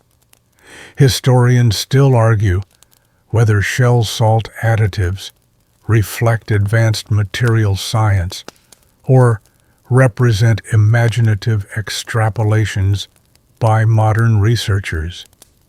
Beneath a low archway, you glimpse a row of half-buried sandstone slabs, stained dark with oil and resin bark containers, once used to cradle egg batches. Ethnographic records describe how incubators hung suspended above charcoal pits, swinging gently to mimic maternal motion. You imagine dozens of goose eggs rocking in unison, a rhythmic cradle of heat and movement. Fringe behavioral biologists posit this swinging-induced embryonic imprinting, embedding human-constructed rhythms into hatchling neural patterns. Historians still argue whether such motion mimicry effected true imprinting or simply emerged from practical considerations of even heat distribution. In a corner, a solitary sandstone pillar bears petroglyphs of coiled feathers and broken eggs, a cautionary caution carved by ancients.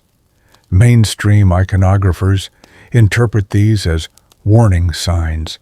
Failed experiments often resulted in mass egg mortality, documented here to deter uninitiated hands. The repeated motif of cracked ovals underscores high stakes and grave losses. You trace the grooves of one broken egg glyph, feeling the rock's cool resilience. Fringe ritualists read the petroglyphs as lamentations, an ancestral archive of grief sung by feathered mothers in midnight ceremonies to honor sacrificed goslings. Historians still argue whether these carvings served secular data logs or embodied communal mourning rites. Toward the hatchery's heart, you discover a small stone basin carved into the floor, its rim coated in crystalline residues. Mainstream archaeochemists identify these deposits as leached salts from boiled eucalyptus infusions used to sterilize incubators between cycles, preventing mold and microbial threats. You scoop a pinch of the salt-like crystals, crunchy, slightly astringent, and taste a whisper of citrus bitterness. Fringe ethnobotanists, though, argue that the residual oils in the basin held pheromonal compounds intended to simulate maternal bonding scents, soothing hatchlings upon emergence. Historians still argue whether residual infusions served solely hygienic purposes or also functioned as comfort analogs for newborn goslings. As your eyes adjust, you spot a half-collapsed tunnel leading downward, marked by a faded ochre hand stencil and a single goose footprint. Mainstream preservationists seal such tunnels today, deeming them structurally unsafe.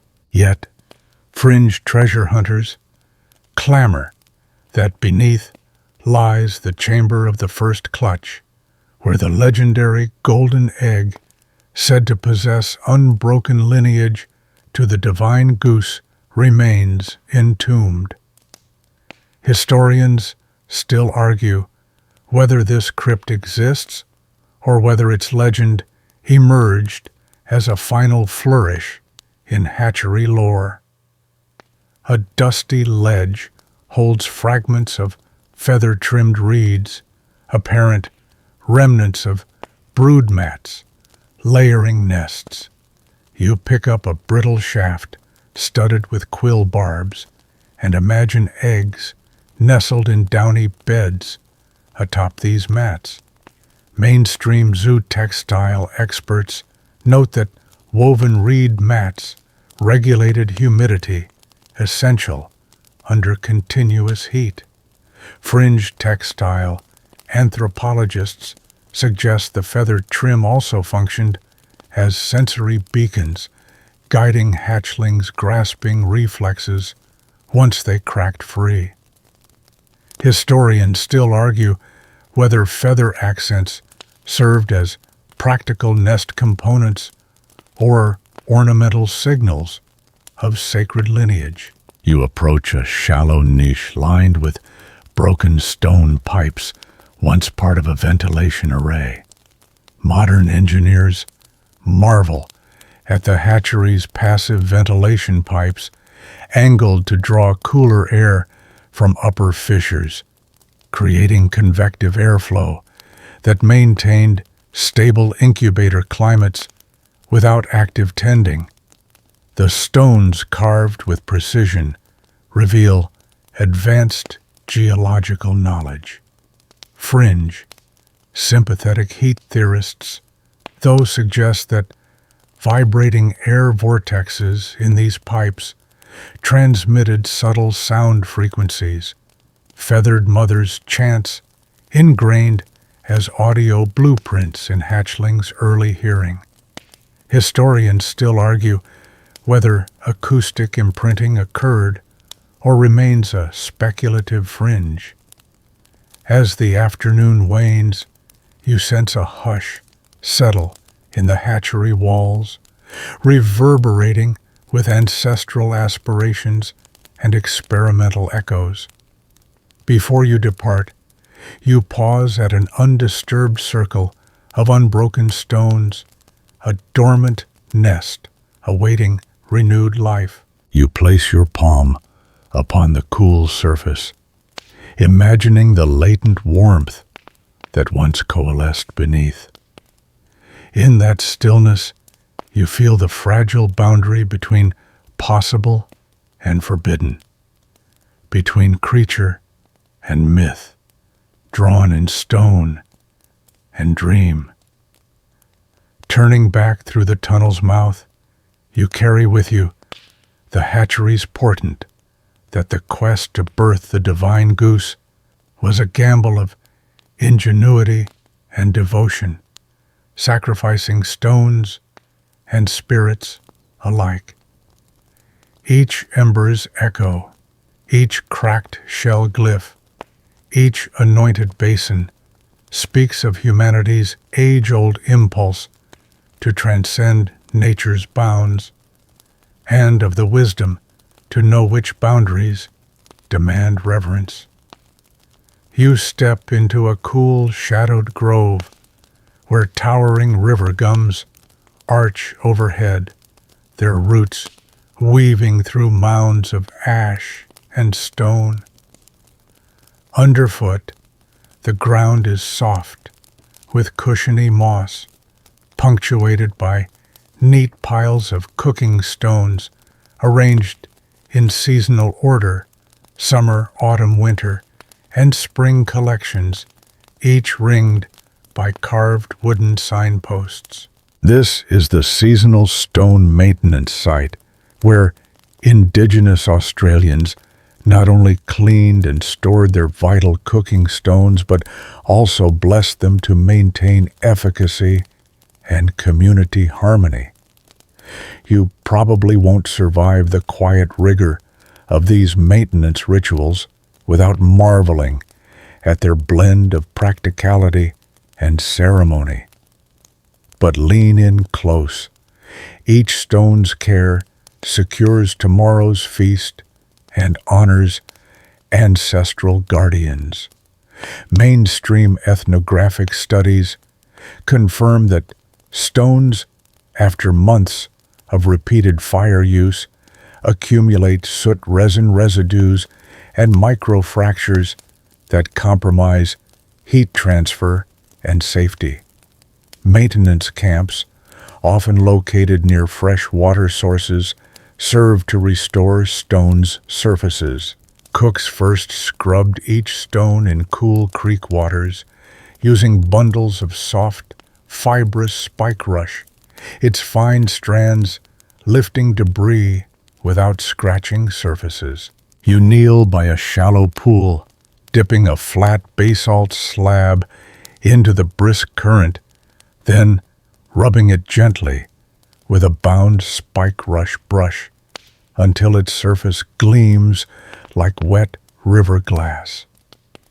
Fringe eco-botanists, however, claim that cooks infused the spike rush brushes with crushed eucalyptus leaves, introducing natural antimicrobial oils that sterilized stones before storage. Historians still argue whether such botanical enhancements formed core maintenance procedures or represent later embellishments by enthusiastic revivalists. Once rinsed stones were laid out on raised racks of sapling poles, arranged by size and thermal mass to air dry evenly under dappled sunlight. Mainstream fire use experts note that controlled drying prevented thermal shock when stones returned to hearths, extending their lifespan significantly. You step along the racks, watching as the last beads of moisture evaporate, feeling the stone's surfaces shift from damp coolness to tempered warmth under the morning sun. Fringe experimental archaeologists, though, suggest that stones destined for winter use were pre-warmed, carefully sun-baked for a day before storage to prime them for early cold-season hearths. Historians still argue whether pre-warming was an intentional warming strategy or an opportunistic byproduct of seasonal sun patterns. After drying stones moved to seasonal vaults, bark-lined pits dug into sandy banks and covered with reed mats and coals from final cleansing fires. Mainstream heritage surveys identify these pit vaults by charcoal lenses and reed imprints in sediment cores, confirming purposeful layering of protective materials. You help lift a woven mat, revealing a snug chamber of gray stones, their edges slightly rounded from use. Fringe stewardship anthropologists propose that reed mats, steeped in smoke and ash, functioned as insect deterrents, protecting stones from termites and beetles during months of dormancy. Historians still argue whether insect repellent benefits were understood and exploited, or simply serendipitous outcomes of traditional materials. Blessing ceremonies followed. Storage elders circled the vaults at dawn, chanting ancestral incantations and smearing ochre paste along each stone's perimeter. Mainstream cultural anthropologists record these rites in early colonial diaries. Accounts of ochred stones, laid out like painted eggshells, their red and white patterns signaling ritual readiness. You stand with an elder as she traces a steady line of ochre around a cool stone, her forefinger stained crimson, her voice low and resonant. Fringe ritual colorists, however, argue that specific ochre hues corresponded to elemental forces: red for fire essence, white for purification, imbuing stones with balanced energies before the next cooking cycle. Historians still argue whether color symbolism denoted purely spiritual dimensions or reinforced clan identity through distinctive pigment patterns. When vaults lay silent, community youth held stone oath sessions gatherings where each participant placed a hand on a stored stone and pledged to respect the land's gifts, promising to care for the stones as ancestors had. Mainstream social ethnographers emphasize these sessions fortified intergenerational bonds and transmitted maintenance know-how orally.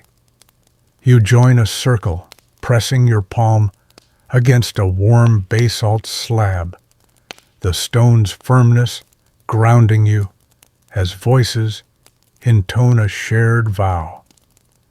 Fringe youth ritualists maintain that the stones absorbed pledges over time, acting as silent testimony to each generation's fidelity. Historians still argue whether stone oath gatherings formed widespread custom or emerged in select kinship lines. As seasons turned, stones moved from vaults to hearth gardens, each ring of stones realigned to match seasonal hearth designs.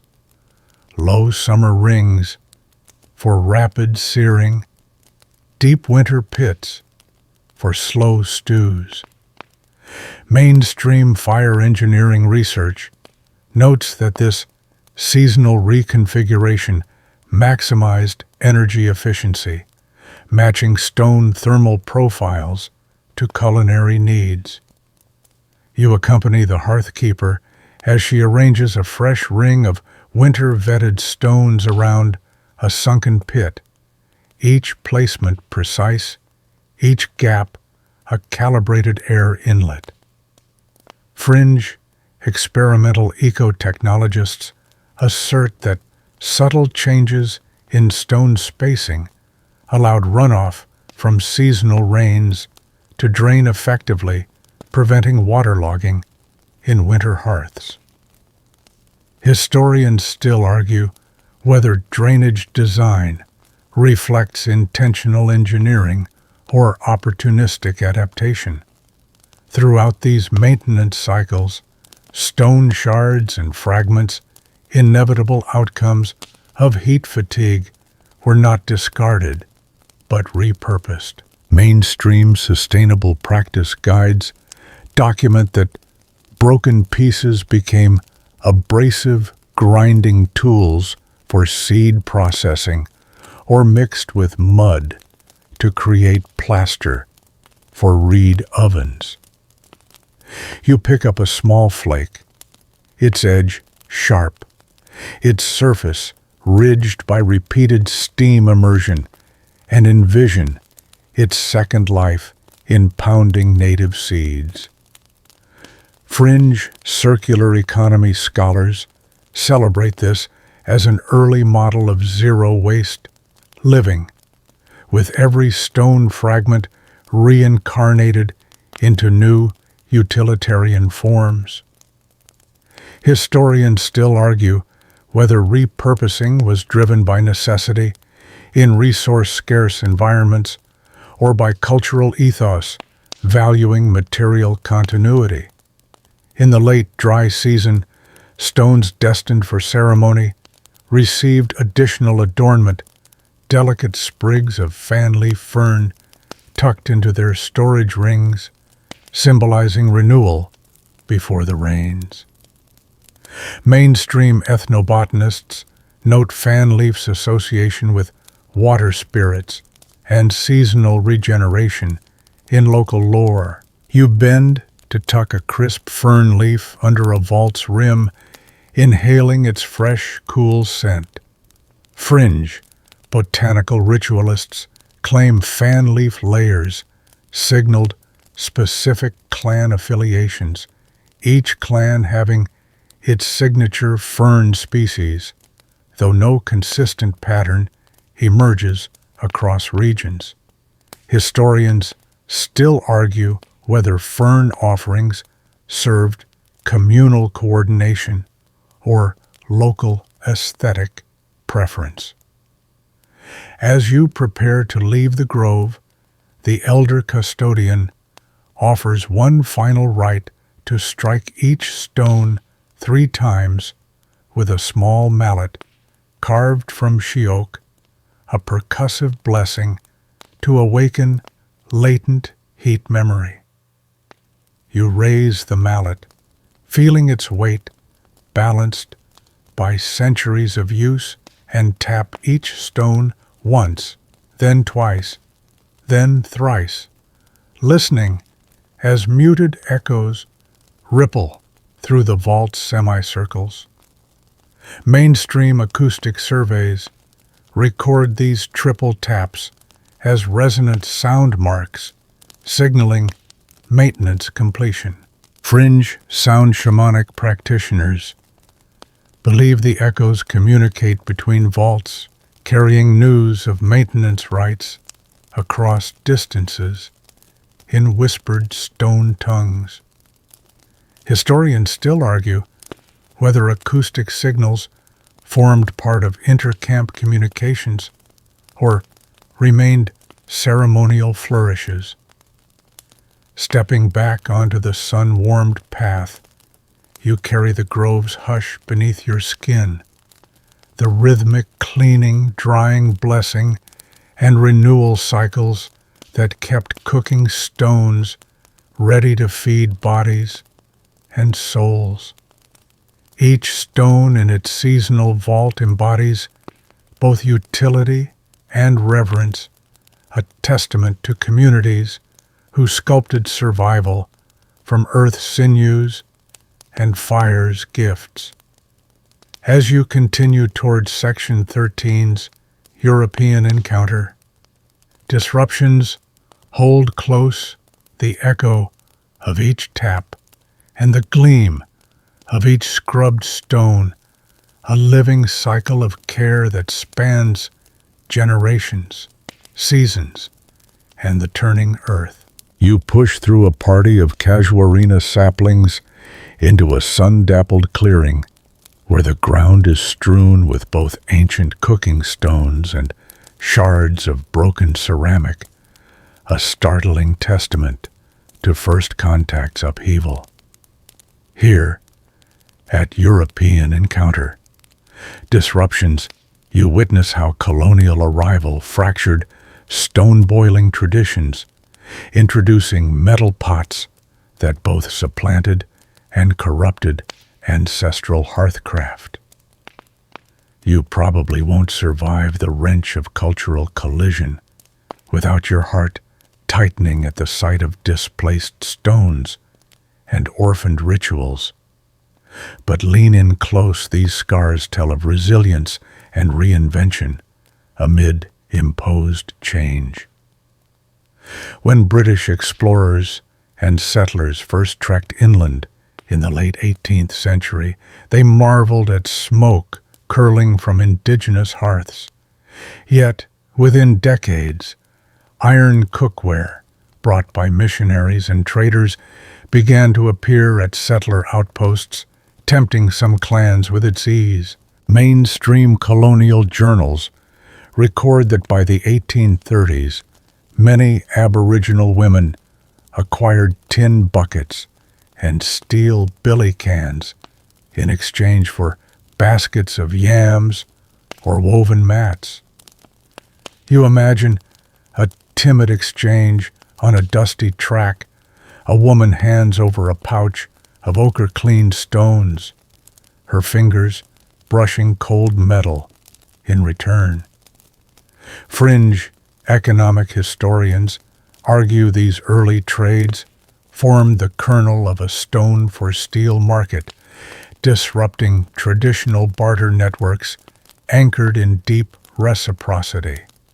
Historians still argue whether metal's allure represented voluntary adaptation or coercive dependency fostered by colonial power imbalances.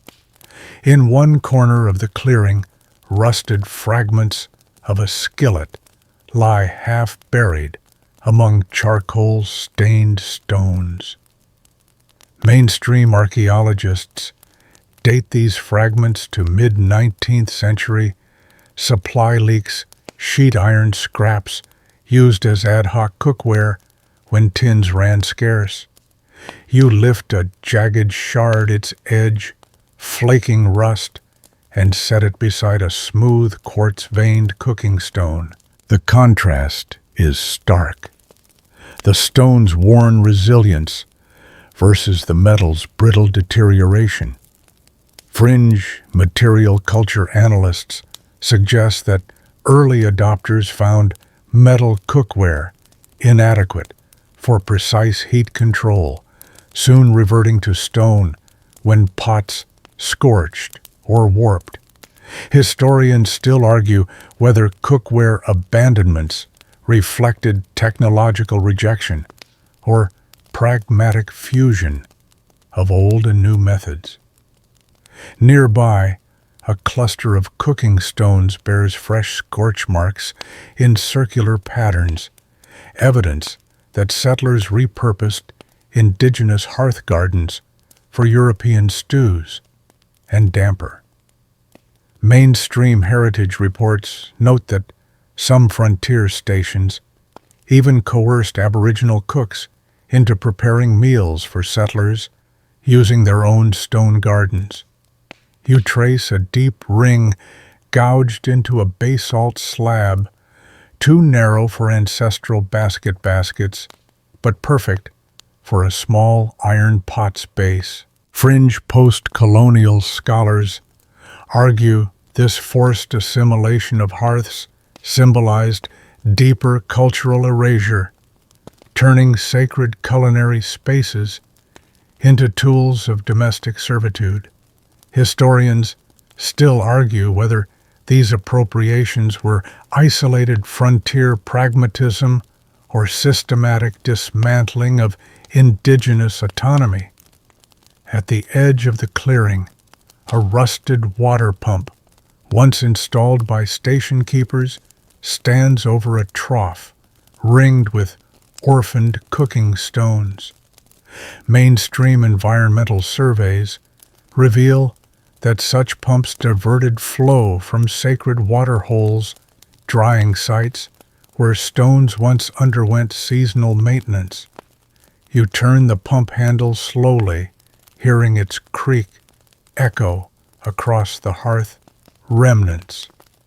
Fringe eco-justice advocates claim these diversions irreversibly altered the hydrology that sustained both stones and ceremony-setting communities adrift from ancestral practices. Historians still argue whether waterhole disruptions constituted collateral damage or targeted undermining of cultural lifeways. A battered ledger lies half open beneath a gum tree, its pages yellowed with age. You brush away leaf litter to reveal colonial records detailing tribal labor on settler homesteads' names and stone accounts scratched alongside entries for rations. Mainstream historians interpret these notations as evidence of exploitative labor systems where cooking stones were rationed as work tokens. Fringe archival sleuths, however, argue that some scribes secretly coded clan stewardship notes in margins, tiny annotations, preserving stone mapping knowledge under the guise of colonial registers. Historians still argue whether these marginalia constitute genuine resistance or mere scribe eccentricities. By the late 19th century, missionaries' kitchens, fitted with iron stoves, drew younger clan members away from stone-boiling camps. Mainstream mission archives boast of civilizing Aboriginal women through dinging tea kettles and camp ovens. You picture a mission cookhouse, whitewashed walls, gleaming stoves, and a line of women queuing to learn metal boil techniques. Fringe feminist scholars point to diaries by Aboriginal women lamenting the loss of traditional knowledge, their voices echoing beneath church hymns. Historians still argue whether missions offered genuine skills transfer or deliberately dismantled indigenous culinary sovereignty. Yet, pockets of resistance endured. In hidden clearings, marked on no colonial map, elders maintained nighttime cooking rituals by torchlight teaching youth to carry on stone boiling in secrecy. You follow a faint trail to one such enclave, flattened grass mats, arranged stones and small bark signs inscribed with crests of old clan lines. Mainstream anthropologists celebrate these as testaments to cultural survival, while fringe urban legend trackers whisper of annual forbidden feasts held beneath full moons where settlers dared not venture. Historians still argue whether clandestine feasts persisted widely or were romanticized post-colonial revival tales, with Federation government policies of removal and assimilation further fractured maintenance knowledge. Seasonal vaults fell into disuse. Stones, once meticulously curated, lay scattered, their covenant promises forgotten. Mainstream policy analyses link these losses to forced child removals and land dispossession. You step over cracked stones, and shards of tin, feeling history's weight beneath each footfall. Fringe memory activists, however, work to recover stone-rearing stories from aged voices, recording elders' frail recitations of maintenance chants long unspoken. Historians still argue whether oral recoveries can fully reconstruct lost protocols or remain fragments of interrupted lifeways. In recent decades, cultural resurgence projects have sought to heal these disruptions. Community-led workshops rekindle stone-boiling camps, combining ancestral methods with modern support. Mainstream cultural bodies fund stone-forging festivals, while fringe experimental elders reintroduce ochre branding to cooking stones. Despite metal's ubiquity, stones once thought obsolete now serve both ceremonial and educational roles. You watch as young apprentices test basalt slabs against ember beds, their laughter mingling with ancestral rhythms reborn in each hiss and crack. As twilight paints the clearing in dusky rows, you gather a handful of cooking stones, some blackened, some pale, each a fragment of disrupted heritage and restored hope.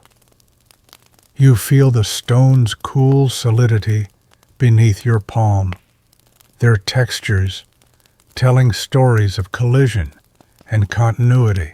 Here, European encounter disruptions did not end stone boiling. They transformed it, seeding both loss and renewal. Stepping away, you carry the clearing's echoes of scorched metal, hidden feasts, and the enduring pulse of stone against fire. You step into a twilight-lit amphitheater of bushland, where clusters of stone-boiling pits have been meticulously redug and lined with fresh wood, part of a revival initiative to resurrect lost cooking stone traditions. This is Lost Techniques and Revivals, where elders and cultural custodians converge with archaeologists and chefs to breathe life back into methods nearly extinguished by colonization. You probably won't survive the emotional resonance of witnessing ancestral knowledge, reclaimed after generations of silence without feeling a tremor in your chest. But lean in. Each revived technique is a testament to resilience, remembrance, and the power of living tradition. Mainstream revival programs began in the late 20th century, spearheaded by indigenous cultural centers partnering with universities. You watch as an elder demonstrates the stone seasoning ritual. Newly quarried stones are buried for a season beneath native grasses and charcoal ash, absorbing microflora and land energies before first use. Brush aside the soil to reveal stones mottled with lichen, living time capsules connecting past and present. Fringe revivalists argue this seasoning isn't mere aesthetic. It instills stones with ancestral sapience, guiding cooks in stone selection long after elders pass on. Historians still argue whether seasoning reflects functional seasoning protocols or symbolic embodiment of country's spirit. Next, you witness the reconstruction of the undulating boil technique. Stones are plunged in patterned sequences to create shifting simmer pulses that tenderize tough meats. Mainstream chefs praise the method's precision, noting how pulses mimic natural, slow-pressure cooking. You lean in as stones dip and lift. In orchestrated beats, hiss bubble recede until succulent goanna strips emerge. Fringe gastronomes, however, revive whispered lore that each pulse count corresponds to ancestral song lines, embedding stories into food's texture. Historians still argue whether pulse patterns evolved from culinary refinement or ritual rhythms overlaid onto cooking. In a nearby fire pit garden, young apprentices learn soot lift the art of cleansing stones mid-feast by rolling fresh fern fronds against their surfaces to remove smoky buildup without water. Mainstream environmentalists commend this water-free maintenance, preserving precious creek resources. You try the technique, a fern bristle swirls away, soot uncovering warm basalt beneath. Fringe ethnobotanists assert that certain ferns impart antiseptic compounds to stones, enhancing food safety. Historians still argue whether fern use emerged from practical scrub rituals or botanical experimentation woven into tradition. A communal table holds modern analogs. Recipes, blending stone-boiled staples with contemporary ingredients, native pepperberry oil drizzled atop stone-boiled yams, smoked wattle seed salt sprinkled over shellfish. Mainstream food festivals feature these dishes to celebrate cultural heritage. You taste a crisp yam slice kissed by pepperberry's heat, its flesh yielding like butter. Fringe culinary purists debate whether infusing non-traditional flavors dilutes authenticity or represents natural evolution of living cuisine. Historians still argue whether fusion honors or obscures original practices. Throughout the revival camps, songs and stories weave alongside cooking. Elders share tales of stone mothers whose guiding spirits inhabit certain boulders, advising where to quarry and how to boil. Mainstream anthropologists record these narratives as invaluable cultural repositories. You lean close to a storyteller whose voice quavers as she recounts her grandmother's secret incantation for first stones, a verse invoking rain's mercy and fire's humility. Fringe mythologists caution against reducing these verses to mere folklore. They are protocols of power. Historians still argue whether such incantations serve as mnemonic devices or sacred law. As dusk settles, a circle forms. For the first feast, apprentices present their stone-boiled dishes to elders for blessing, each offering mussel broth, tuber, mash, goanna barbecue, is placed in woven bark bowls atop ceremonial stones. Mainstream customary law recognizes this as a rite of passage, legitimizing cooks' skill and linking them to ancestral lineage. You observe the solemn nods, the shared tastes, the unspoken bonds sealed in steam and flavor. Fringe social neuroscientists speculate that communal tasting synchronizes brainwaves, fostering group cohesion.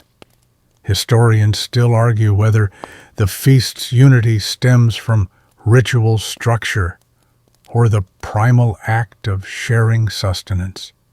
You rise carrying a small packet of seasoned stones, new yet ancient, embodying loss and renewal. Each one hums with reclaimed knowledge, ready for fires yet to be lit.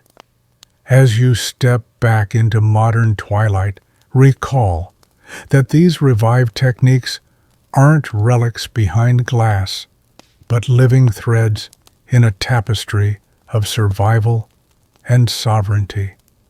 The stone's heat warms more than food. It warms hearts, minds, and the unbroken circle of culture's flame. You sidle into a sun-baked excavation trench where layers of sediment have been peeled back to reveal the fractured remnants of countless hearths. This is archaeological stone, finds the silent testimony of cooking stone use preserved in the earth strata.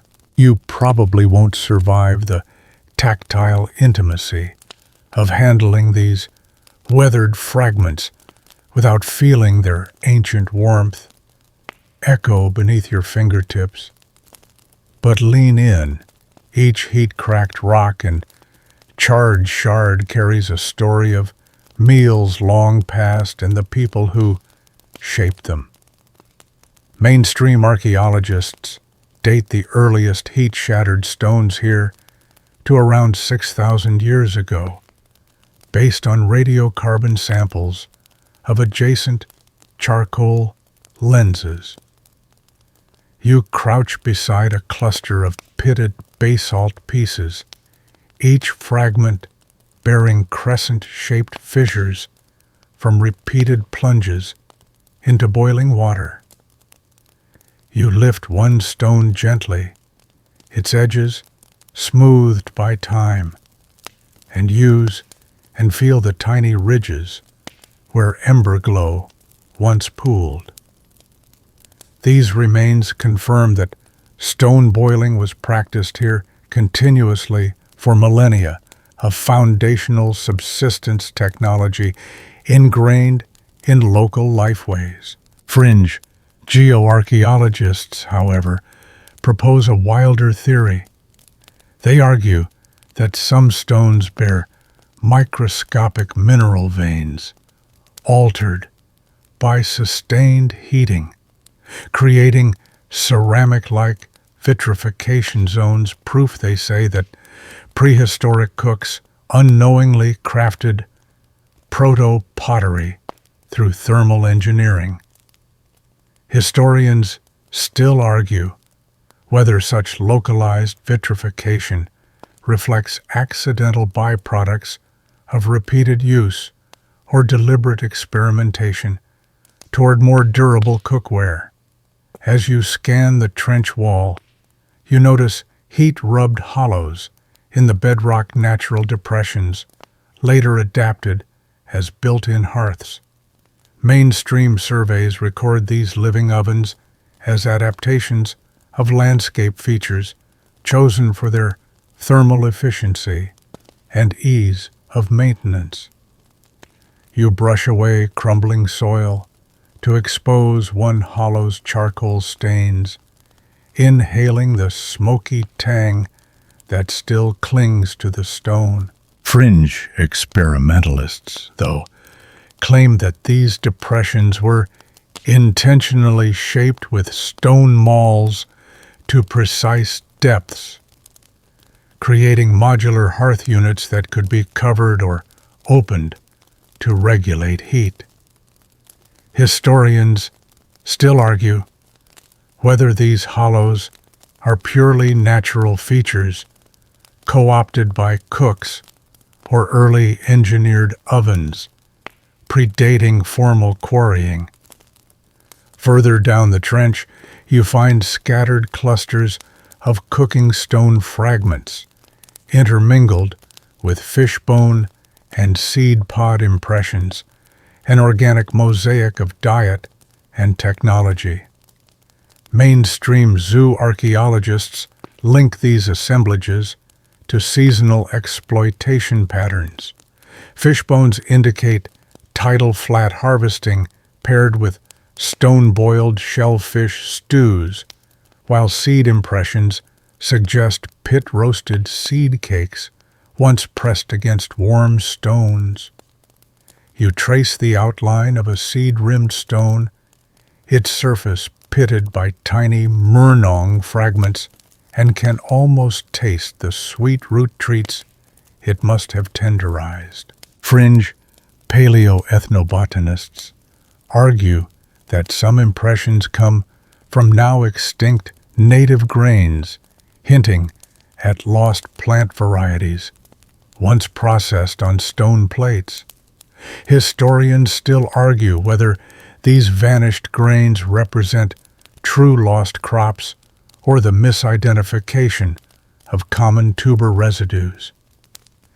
You rise and follow a line of carefully mapped stones, each annotated on the trench's plaster wall with cuneiform-style labels: Pit, a early Bronze Age; Hearth 3, fish stew; Sample B12, basalt cobble. Mainstream stratigraphic analysis uses these labels to chart temporal shifts in cooking practices, revealing that early eras favored shallow troughs, while later periods adopted deeper ovens as dietary needs evolved. Fringe stratigraphers, however, read the nuanced rearrangements of stone clusters as ritual decommissionings, each migration of stones marking ceremonial transitions rather than mere functional updates. Historians still argue whether shifts in hearth design reflect adaptive innovation or ritual reinvention. Beside a partially exposed cooking pit, you uncover a set of miniature stones, pebble-sized fragments, too small for bulk cooking. Mainstream interpretations label these as spalls from larger hearthstones discarded as heat-fatigued refuse. You pick up one tiny shard, its edges sharp yet smooth, wondering if it was truly waste or served a secondary function. Fringe micro-artifact analysts suggest these pebbles were used for stone tea infusions, tiny heated stones dropped into bark cups for brewing medicinal decoctions. Historians still argue whether micro-stones belong in garbage middens or represent a separate class of stonecraft altogether. Turning to a deep cut in the trench, you spot a cross-cut sequence where stone fragments lie beneath layers of imported ceramics and metal objects, an archaeological palimpsest of cultural contact. Mainstream colonial archaeologists treat this layer as evidence of post-contact dietary shifts. Steel pots and tin cans gradually replaced stone technology, relegating cooking stones to lower stratigraphic levels. You peer into the crosscut, noting how shiny metal debris pokes through once vibrant hearth remains.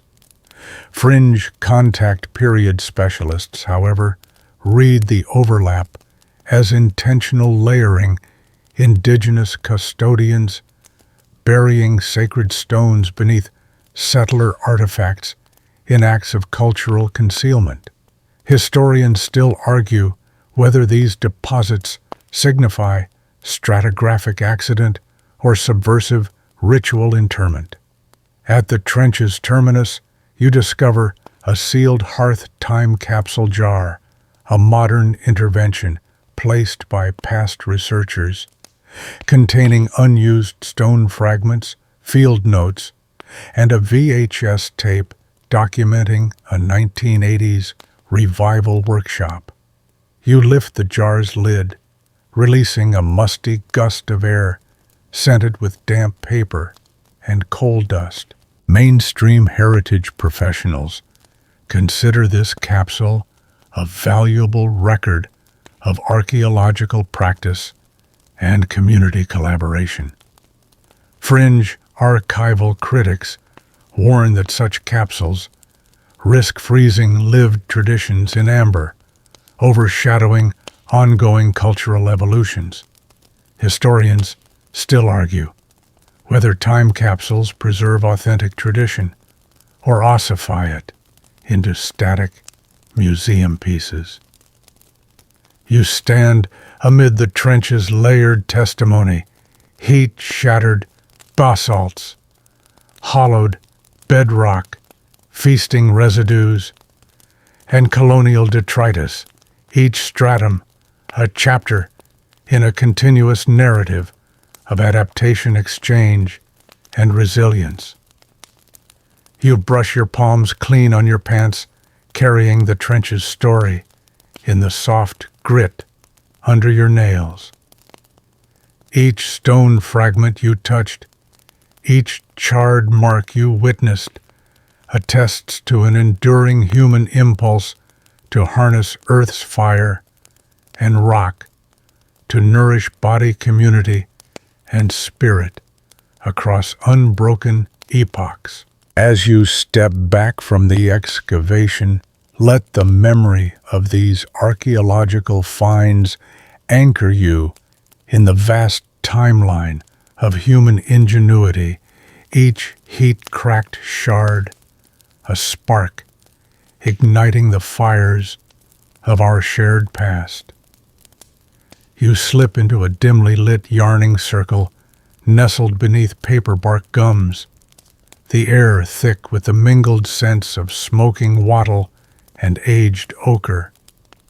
Here, stones, in oral history, breathes life into stone-boiling lore as elders share living memories of cooking rocks handed down through generations.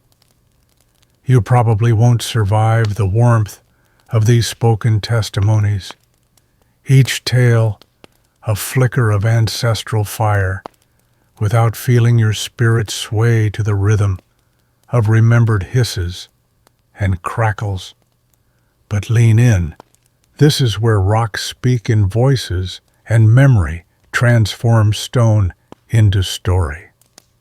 Mainstream oral historians confirm that cooking stone memories persist in song cycles and clan narratives still performed at corroborees. You settle on a woven mat as an elder, her silver-threaded hair tucked beneath a fiber headband, begins her Song of the Basalt Sisters. Her low melodic chant recounts how two ancestral women forged the first cooking stone baskets, tracking basalt boulders, glittering in moonlight back to their red earth homeland. Each verse names a specific quarry site, Mungara Ridge, where stones sang under full moons, mapping geography onto memory and cementing stone knowledge in song. You close your eyes, letting her voice paint phosphorescent trails of basalt shimmer across night skies. Fringe ethnomusicologists, however, propose that these song cycles encode precise thermal recipes. Musical intervals correspond to stone-dip timings and rhythmic beats, mirror ember rotation sequences. They claim initiated listeners could hear stone temperature curves in the chant's melody, calibrating their hearths by song alone.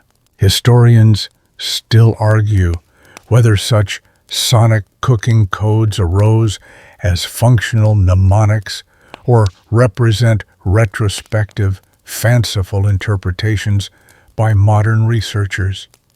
As she sings, another elder unrolls a scroll of curved red ochre on bark, a pictographic chart illustrating stone-boiled feasts across seasons. Mainstream cultural archivists treat these bark maps as mnemonic aids, visual complements to spoken histories, ensuring younger generations grasp both sequence and sight. You lean close, tracing lines connecting campsites to quarries, feast grounds to maintenance vaults, all rendered in earthy reds and whites. Fringe visual anthropologists suggest these charts also carried hidden clan lineages. Each map subtly embeds totems and dreaming tracks, signifying rights over specific stone sources. Historians still argue whether bark charts served purely educational roles or also as clandestine land rights documents. Between verses, community members interject personal remembrances. A grandmother describing how she once plucked a hot stone from the trough with bare fingers to rescue a basket of yams. A youth recalling his first taste of stone-boiled shellfish at a secret midnight gathering. Mainstream memory studies note that such spontaneous contributions enrich communal archives, weaving individual experiences into collective tapestry. You lean forward as a young man recounts how, as a child, he and his siblings would rebel by tossing cooled stones into the river at dawn, an act of youthful mischief met with laughter and gentle reprimand. Fringe developmental ethnographers link these mischievous rites to apprentices' unconscious testing of stone durability, a playful form of material experimentation. Historians still argue whether such child-led practices served as informal learning or simply youthful frolic. The elder then begins the rite of the broken sisters, a lament sung when hearthstones fracture beyond repair. She recounts how broken stones are gathered and returned to the land. Our sisters yield their strength and become the dust beneath our feet, a mournful ode binding life, death, and renewal. Mainstream ritual scholars classify this lament as a cleansing rite, releasing the stone's stored labors and purifying the community's covenant with country. Fringe grief ritual theorists, though, suggest the song's lament cadences induce collective catharsis, aligning tear duct frequencies in a form of empathic healing. Historians still argue whether the lament's primary function lay in practical disposal rites or in orchestrated emotional release. Following the lament, an auntie stands and recounts a humorous anecdote, how two rival clans once attempted a stone-for-stone exchange only to discover their basalt types were incompatible. One cracked too readily, the other refused to heat evenly. The crowd erupts in affectionate laughter as she mimics the clan's mock duels of stone testing, tapping, hissing, and exchanging exaggerated scorn. Mainstream social historians cite this tale as evidence of cross-clan checks against unsuitable stones, emphasizing pragmatic quality control embedded in reciprocal trade. Fringe folklore analysts view the anecdote as a cautionary fable, warning against greed and the folly of unequal exchange. Historians still argue whether the story reflects factual interclan disputes or serves as allegorical morality teaching. As night deepens and the fire dims to glowing embers, the circle closes with a communal vow. Each participant names one stone-boiling skill they will teach a younger kin, whether stone selection, pit digging, or hut oven construction, ensuring oral transfer endures. You join pledging to share the song's thermal codes and the bark map's secret landmarks. Mainstream pedagogues laud this vow as vital to intangible heritage preservation, while fringe cultural pragmatists argue that even spoken promises may falter without institutional support and dedicated workshops.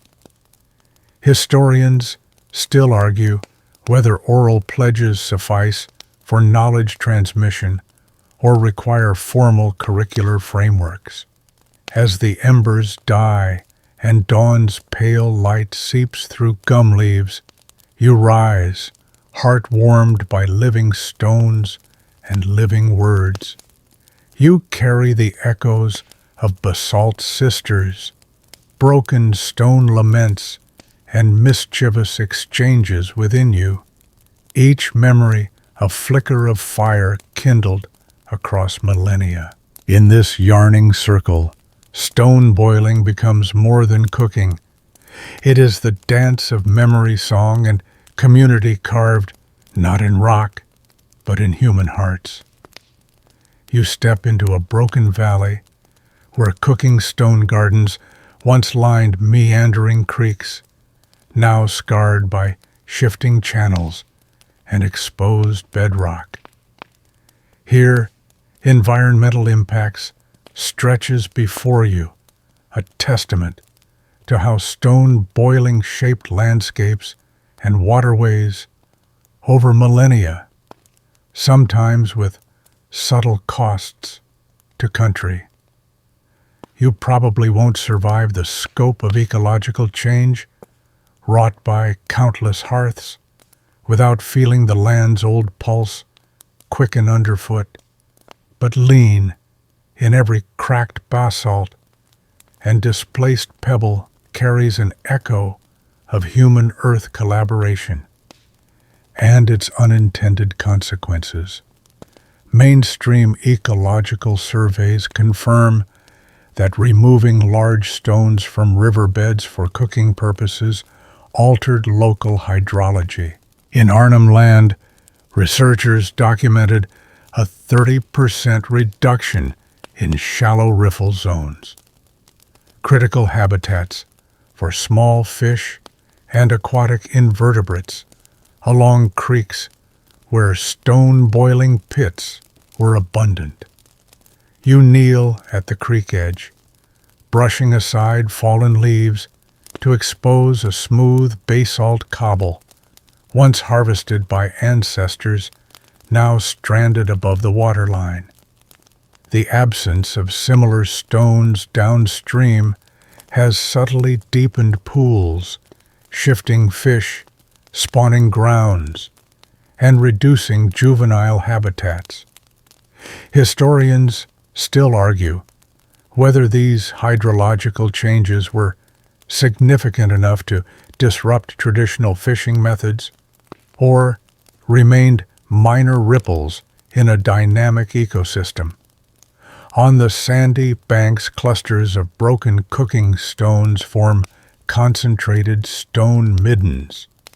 Mainstream geomorphologists note that such middens piles of heat-shattered basalt fragments can impede water runoff, creating localized flooding during heavy rains. You step gingerly across one midden, feeling the uneven surface nibble at your sandals, and imagine torrential rains pooling behind the rubble, submerging adjacent seed beds, used for yam daisy cultivation. Fringe landscape anthropologists, however, propose that middens were intentionally constructed as rudimentary check dams, slowing water flow to nourish floodplain soils and enhance tuber yields. Historians still argue whether stone middens emerged from deliberate earth management strategies or simply accumulated as byproducts of repeated cooking. Along the creek's edge, you spot a cluster of scarlet capsules from native lily seed heads, the site of seasonal plant foraging. Mainstream botanical studies report that altered water dynamics around stone boiling pits favored invasive sedge species, outcompeting native lilies and reducing biodiversity. You bend to pick a purported lily stem, wincing as the sedge's wiry fibers tangle your fingers. Fringe ethnobotanists argue that sedge proliferation offered new weaving materials and medicinal infusions, repurposing ecological shifts into practical resources. Historians still argue whether sedges represented noxious invaders or adaptive opportunities embraced by resourceful communities. Upstream, a series of stone ring hearths sits abandoned beneath a canopy of paper barks. Mainstream fire ecologists link repeated ignition for stone heating to changes in local fire regimes, increased low-intensity burns around hearth clusters, reduced underbrush density, inadvertently suppressing the natural cycle of high-intensity cool season fires that refresh soil nutrients. You sniff the crisp resinous air, noting how grass fuels thin out under gum trees, and picture the flickering embers, once coaxed by cooks, now echoing in ecological memory. Fringe fire management scholars, however, contend that regular hearth fires functioned as a form of cultural burning, deliberately reducing fuel loads to prevent destructive wildfires while maintaining grassy understories. Historians still argue whether hearth fire impacts represented accidental side effects or were integrated into sophisticated fire stewardship practices. While examining a pit oven lined with layered stones, you notice ironstone fragments embedded among basalt, a remnant of later metal cookware mixing. Mainstream sediment analysis reveals that these iron fragments leached trace metals into surrounding soils over centuries, altering pH levels by up to 0.2 units in localized zones. You sift the soil, feeling its faint metallic grit between your fingers, and imagine tubers growing in subtly modified earth. Fringe soil charcoal researchers argue that iron enrichment enhanced plant growth in otherwise nutrient-poor soils, inadvertently creating micro-gardens of abundance. Historians still argue whether metal leaching produced harmful contamination or serendipitous soil fertilization. As you follow the creek downstream, you observe stone-lined fish traps interspersed among cooking pits, clear evidence that stone removal had direct intersections with aquatic resource management. Mainstream fisheries ecologists credit these traps with boosting seasonal catches, noting a 40% increase in bream populations in trap-equipped stretches. You peer into one trap's remnants, a U-shaped stone wall, now half submerged, and visualize fish herded into waiting baskets by tidal flows. Fringe socio-ecological modelers maintain that such integrated trap and hearth complexes exemplify early agroaquatic systems, deliberately pairing stone forging with food capture infrastructures. Historians still argue whether traps primarily served dietary supplementation or formed part of intentional fish farm designs. In the broader floodplain, scattered hearth gardens have transformed soil compaction patterns. Mainstream podologists note that repeated trampling around hearth sites increased soil density by up to 25%, affecting water infiltration and root growth of native shrubs. You trudge across a compacted hearth clearing, noticing how grass roots struggle to penetrate the hardpan beneath your feet. Fringe restoration ecologists propose that compacted zones acted as erosion barriers, stabilizing creek banks and preventing sediment loss during floods. Historians still argue whether compaction effects undermined plant communities or contributed to floodplain resilience. During seasonal maintenance rites, elders once invoked water spirits to restore lands scarred by stone gathering. Mainstream ethnographic records describe healing dances performed beside disturbed creek beds, where participants cast stones back into river channels to symbolize renewal.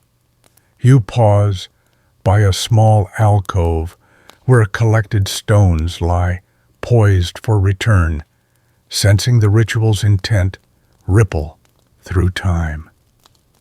Fringe cultural ecologists argue that these reburying ceremonies effectively reseeded riverbeds with stones essential for microhabitat formation, underscoring ancient conservation wisdom. Historians still argue whether reburying rites stemmed from ecological insight or primarily served spiritual restoration.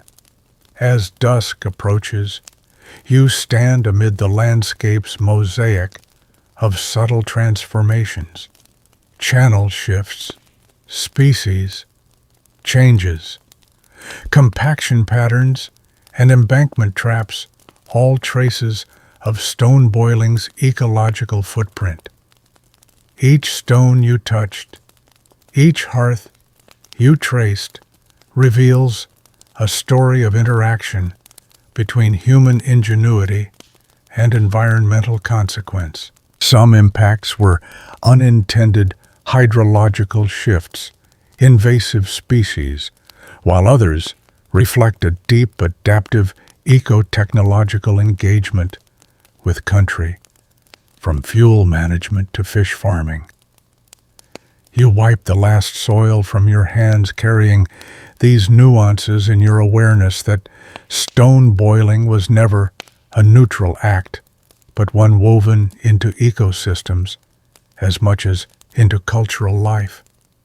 As you step away from the creek's whispering pools and broken middens, let the land's quiet testimony guide you to recognize both the power and responsibility in every stone we move, every fire we kindle, and every memory we pass on. You step into a lofty workshop hall where timber beams overhead support woven reed mats hung like banners, each inscribed with clan motifs and cooking stone diagrams. Here, in modern cultural workshops, elders, chefs, and curious visitors converge to learn, practice, and innovate stone boiling techniques, reviving living traditions through hands-on instruction. You probably won't survive the infectious energy of this communal learning space without feeling your pulse quicken at every hissing plunge. But lean in each workshop is both classroom and ceremony, blending pedagogy with ancestral devotion. At a long central table, an elder demonstrates the stone story circle. Before any cooking begins, participants gather around a ring of unheated stones, and each person shares a brief memory, childhood recollections of hearth gatherings or ancestral tales of goanna roasts. Mainstream cultural preservationists praise this as crucial for embedding tacit knowledge, ensuring that stone boiling isn't merely a set of techniques, but a vessel for personal and collective histories. You rise in turn to recount your first taste of stone-boiled yams at a heritage festival, feeling the group nod in solidarity. Fringe pedagogy theorists, though, argue that this narrative prelude primes participants' tacit learning, aligning cognitive schemas for richer hands-on absorption. Historians still argue whether storytelling anchors technique retention or simply fosters social cohesion. Next, participants move to prep stations, where raw river stones await heating. Trainers guide novices in stone selection, testing heft tapping for resonance, inspecting for hidden fissures. Mainstream ethno-technical guides emphasize replicating ancestral selection protocols, no smooth quartz for stews, no porous sandstone for searing to preserve authenticity. You crouch to tap a basalt cobble, listening for its clear ring, and feel a thrill as the instructor approves your pick.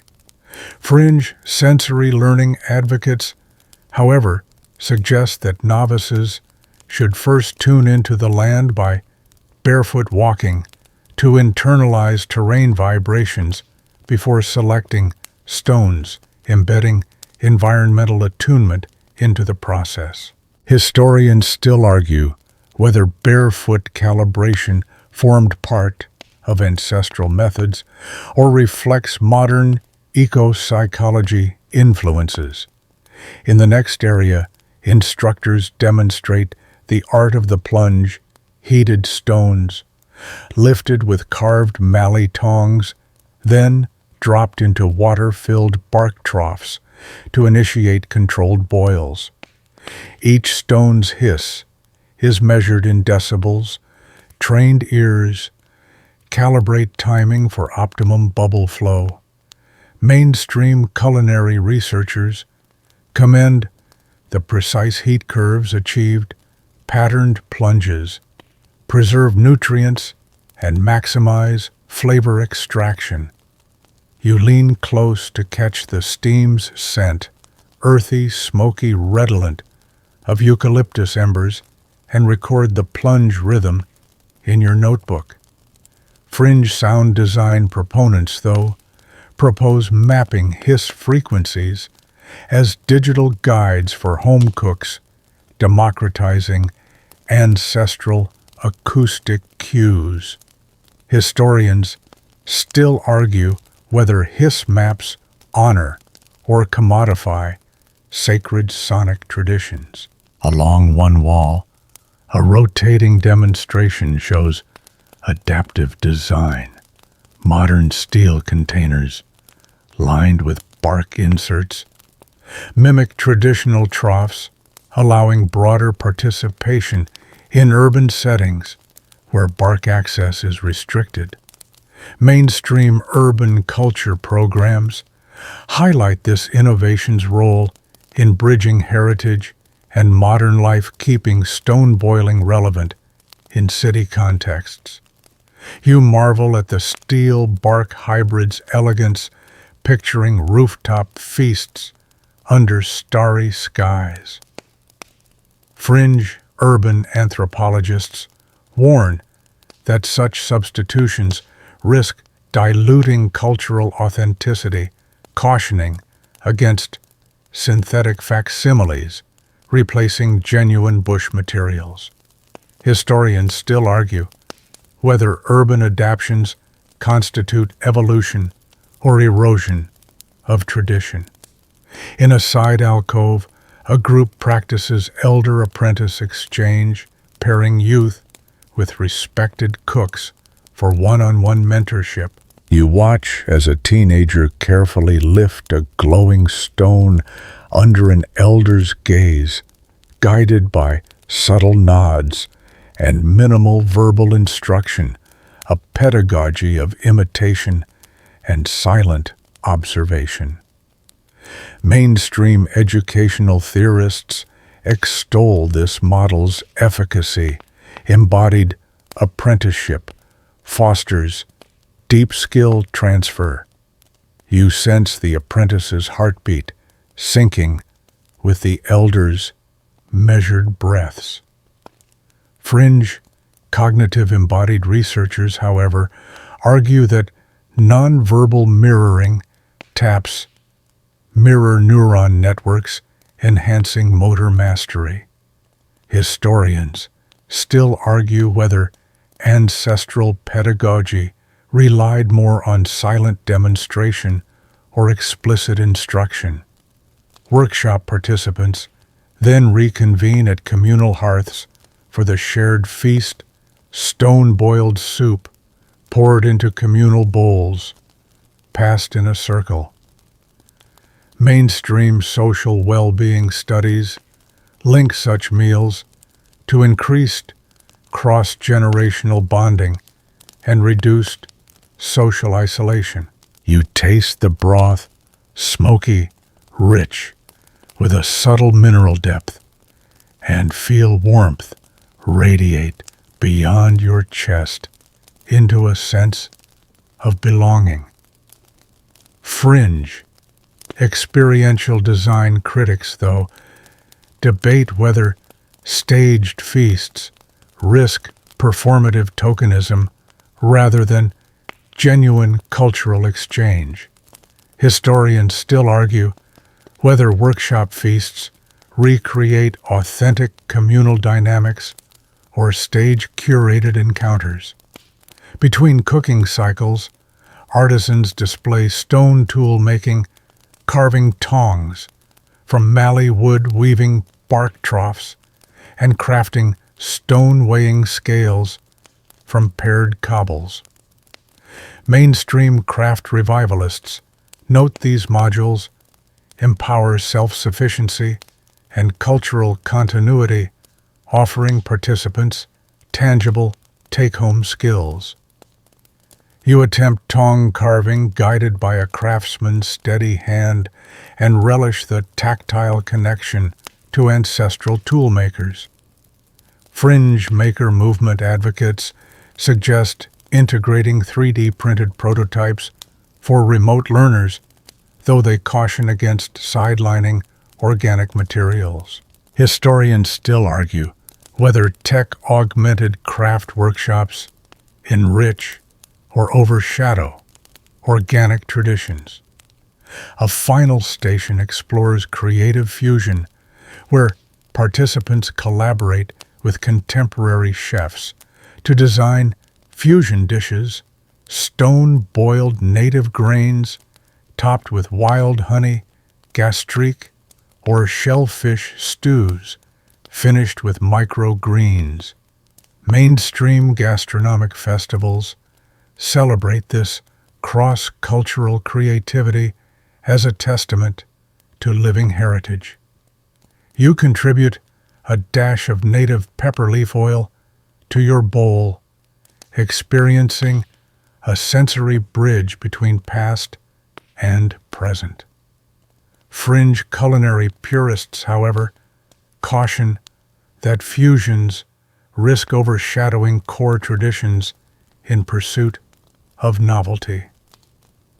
Historians still argue whether fusion fosters innovation or dilutes cultural essence.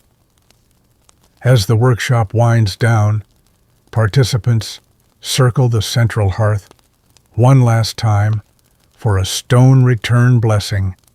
Each person places a cooled stone onto a communal mound, offering a silent thought of gratitude to country. Mainstream cultural heritage frameworks regard this ritual as vital for grounding and closure. You lower your stone, feeling its weight settle like a promise.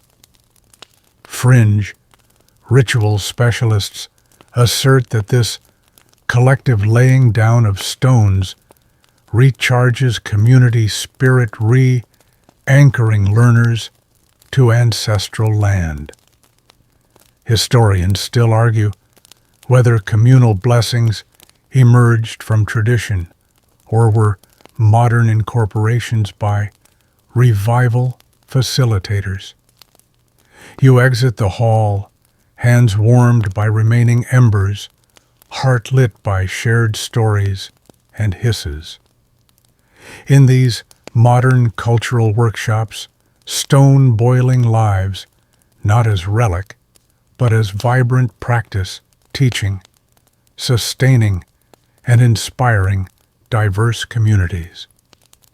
Carry with you the echo of stones, singing under skilled hands, a living flame rekindled across time. You enter a sunlit open-air workshop nestled beside a contemporary cultural center where rows of polished basalt stones and wooden troughs stand ready for eager hands. Here, modern cultural workshops bring cooking stone traditions into the 21st century, blending ancestral knowledge with new audiences keen to learn fire and stone crafts. You probably won't survive the buzz of curiosity and the hiss of steam without feeling your pulse quicken in solidarity with each apprentice. But lean in. Every workshop is a living bridge between past and present. Mainstream cultural programs funded by government heritage grants offer multi-day courses where participants harvest stones under elder guidance, then learn stone boiling in emergency-style bark troughs. You watch as a group of university students, city workers, and cultural tourists gather around a low fire, selecting fist-sized basalts tested for ring clarity. An elder gently instructs tap. Once listen for the clear note. You tap a stone and hear a crisp plink, nodding with satisfaction at your first successful quality test. Fringe social learning theorists, however, argue that these workshops serve more than educational purposes. They foster cross-cultural empathy, offering non-Indigenous participants an embodied sense of interdependency with country. They claim that the tactile experience of heating stones and feeling steam on skin jolts participants out of passive observation into active kinship. Historians still argue whether workshop impacts extend beyond performative solidarity or truly catalyze ongoing cultural partnerships. Next, you witness a heritage feast segment. Apprentice cooks heat stones while learning to prepare traditional recipes, stone-boiled yams with native pepper leaf garnish and shellfish simmered in eucalyptus smoked water. Mainstream culinary educators praise these meals for reviving native ingredients and promoting bush food markets. You taste a tender yam morsel, its sweetness balanced by pepper leaf's citrus hint, and feel the stone's warmth translate into flavor harmony. Fringe gastronomic anthropologists caution that adapting recipes for non-indigenous palates risks diluting traditional flavor profiles, urging that workshops center community-led menus rather than tourist tastes. Historians still argue whether culinary adaptations honor living culture or inadvertently commodify sacred practices. A side station features stone care clinics where participants scrub dry and season newly quarried stones for future use. You kneel by a creek-fed trough, rinsing a warm basalt slab with spike rush brush, then drying it in sun-dappled racks. An elder recites a cleansing verse, reminding you stones are living relatives requiring respect. Mainstream heritage managers see clinics as vital for sustaining material culture. Fringe eco-critics note the potential carbon footprint of workshops and advocate for locally sourced stones over workshop giveaways. Historians still argue whether modern clinics align with traditional stewardship or replicate colonial resource pressures. As workshops wind down, participants gather for a reflective circle, sharing what the experience has meant. A corporate attendee speaks of newfound respect for land-based knowledge. A student musician composes a stone boil song inspired by workshop rhythms. Fringe participatory researchers highlight how these reflections co-produce cultural narratives, challenging static heritage models. Historians still argue whether workshop outputs, songs, essays, market stalls, strengthen living traditions, or represent ephemeral cultural tourism. You step back, stones in hand, and stories in heart, carrying forth lessons learned beside elder fire and modern flame. Each heated rock you held, each sizzling plunge you witnessed, embodies a continuum from ancient gatherings by creekside to today's workshops in sunlit courtyards. As you depart, remember that these modern cultural revivals are more than demonstrations. They are breath drawn into a revitalized tradition, keeping stone boiling's pulse alive for generations yet to come. You step into a sleek glass pavilion perched on a wind-swept coastal bluff, its walls transparent to the roaring surf below and the vast sky above. Here, at the Future of Fire Rock Knowledge Pavilion, you witness how cooking stone's ancient hearth companions are being reimagined to guide generations yet unborn. You probably won't survive the exhilarating collision of ancestral wisdom and futuristic vision without feeling your mind expand, but lean in each stone's journey continues, shaping not only meals, but also cultural identity, ecological stewardship, and creative innovation on an unfolding horizon. At the pavilion's center, a circular table hosts a suite of high-tech prototypes, basalt stones, embedded with microsensors that record temperature curves, immersion times, and ambient humidity. Mainstream technologists laud these smart stones for bridging tradition, and science data streams allow chefs and elders to trace thermal profiles from ancient protocols to modern kitchens. You pick up a sensor-tagged stone, feeling its familiar heft, and noting a tiny LED that pulses when the stone reaches 80 degrees, guiding you to the perfect plunge moment. Fringe futurists, however, warn that over-digitization risks severing tactile knowledge from lived experience. How can you learn to read a stone's heat through finger and ear? If a gadget does the teaching, historians still argue whether smart stones empower cultural transmission or over-engineer ancestral crafts. Along one wall, interactive holograms unfold beneath your fingertips. 3D models of regional stone boiling techniques projected above a virtual fire pit. You hover your hand to rotate the scene.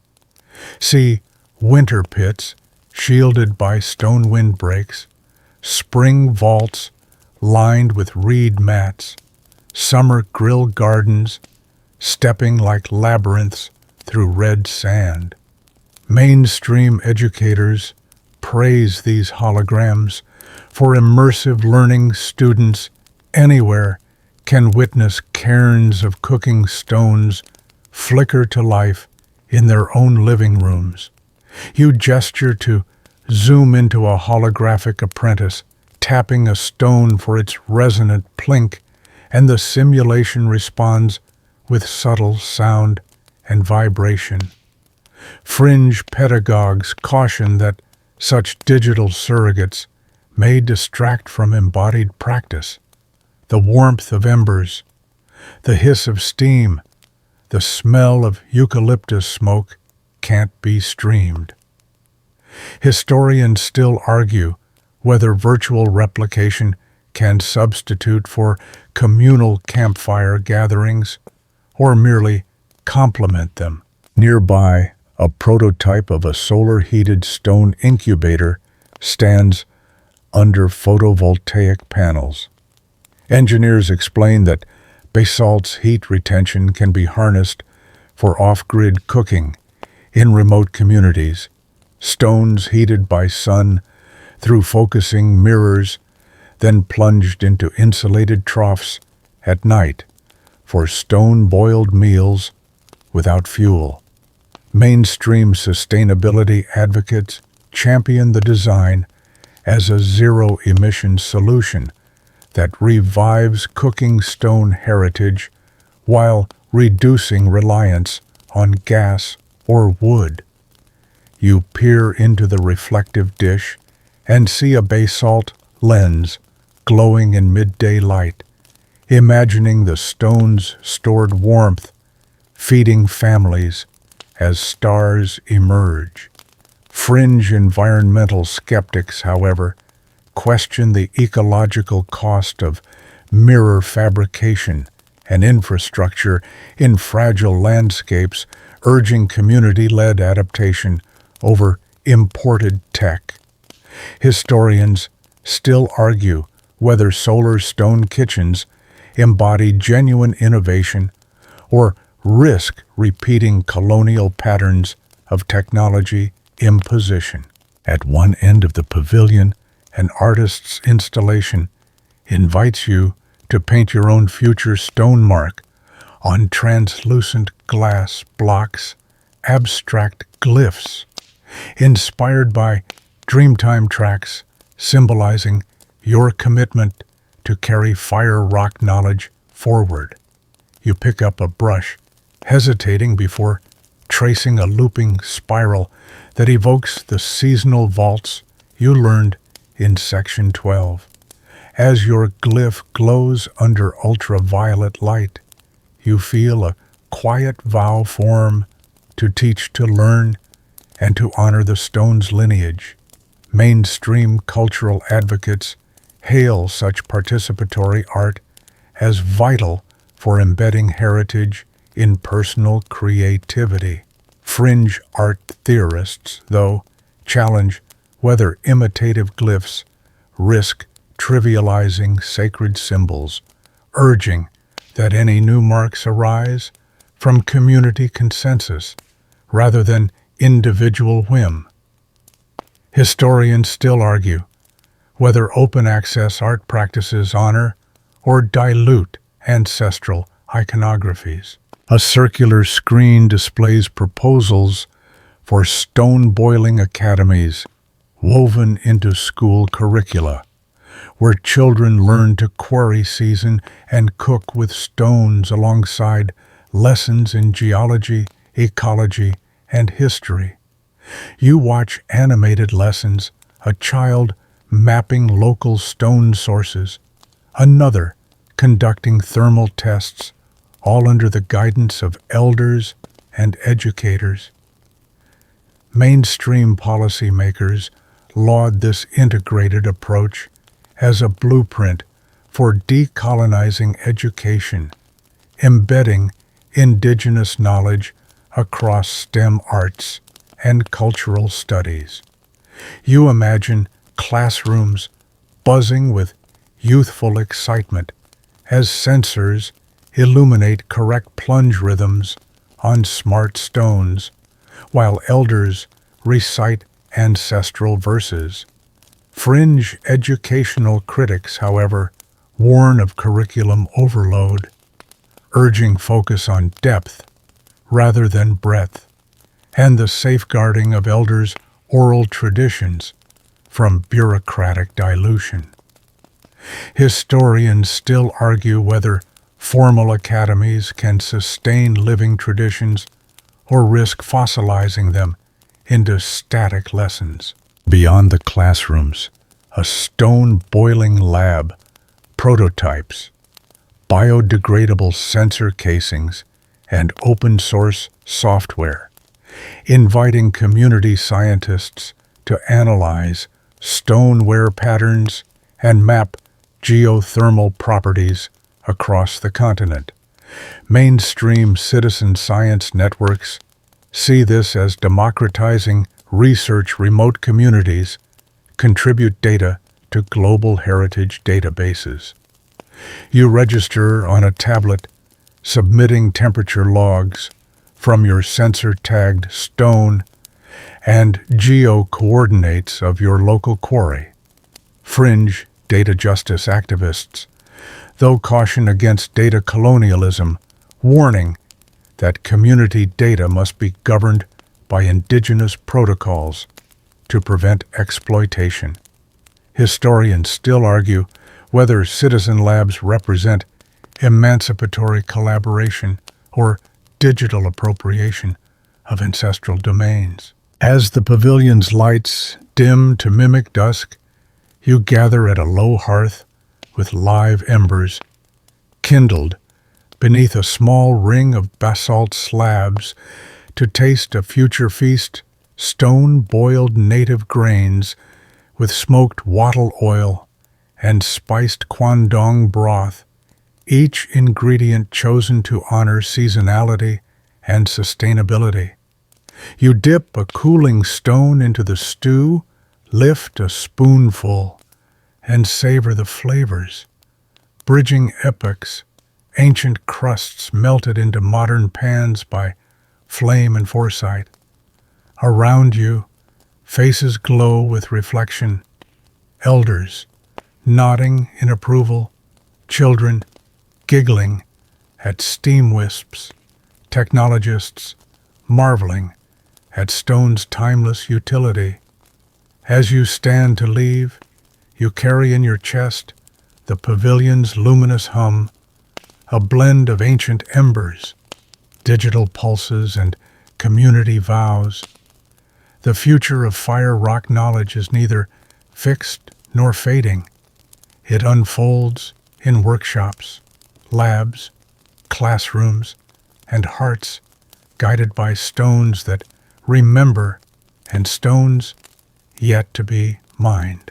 Whether smart stones or solar ovens, holographic fires, or hands-on hearths, the cooking stone legacy endures an elemental thread, weaving past, present, and generations yet unborn into a tapestry of flame rock and human resilience. The pavilion's lights soften as you step onto the twilight-hued deck stones, humming like distant embers beneath your palms. Feel their steady warmth settle into your bones, weaving threads of memory and possibility, a cool tether to ancient fires, a gentle pulse guiding tomorrow's feasts. Picture basalt gardens breathing under full moons, smart stones glowing in modern kitchens, and young voices chanting dream time, verses beside glass-walled hearths. Let your breath slow, exhaling the pavilion's electric breath and inhaling the timeless cadence of stone and steam. Imagine each cooking stone cycle as a heartbeat, pluck, plunge, hiss, syncing with Earth's own rhythms and the unbroken circle of community around flame. Hear the echo of elders' voices in every crackle, the laughter of apprentices in every hiss, and the soft, persistent murmur of stones sharing their warmth across ages. As the wind carries the distant roar of surf and the pavilion's glass fades into night hold close, the promise carved in each stone you touched, that knowledge travels not in sealed jars or archived texts alone, but in hands held to hearths, in songs sung under star-cut skies, and in data pulses lighting our shared future. Your own heartbeat now joins the chorus, a private drumfold echoing the stone's enduring promise. Sleep, cradled by stone heat memory and the glow of what's yet to come. Let dreams swirl with basalt rings, sensor-tagged stones, and solar oven reflections weaving past wisdom into tomorrow's recipes. In dreams, you may trace dream time tracks anew, hear the soft plink of perfected stones, and taste feasts spanning millennia. When you awaken, carry the stone's hum in your chest, emboldened by the knowledge that each generation can kindle ancient fires into bright new worlds. Sweet dreams,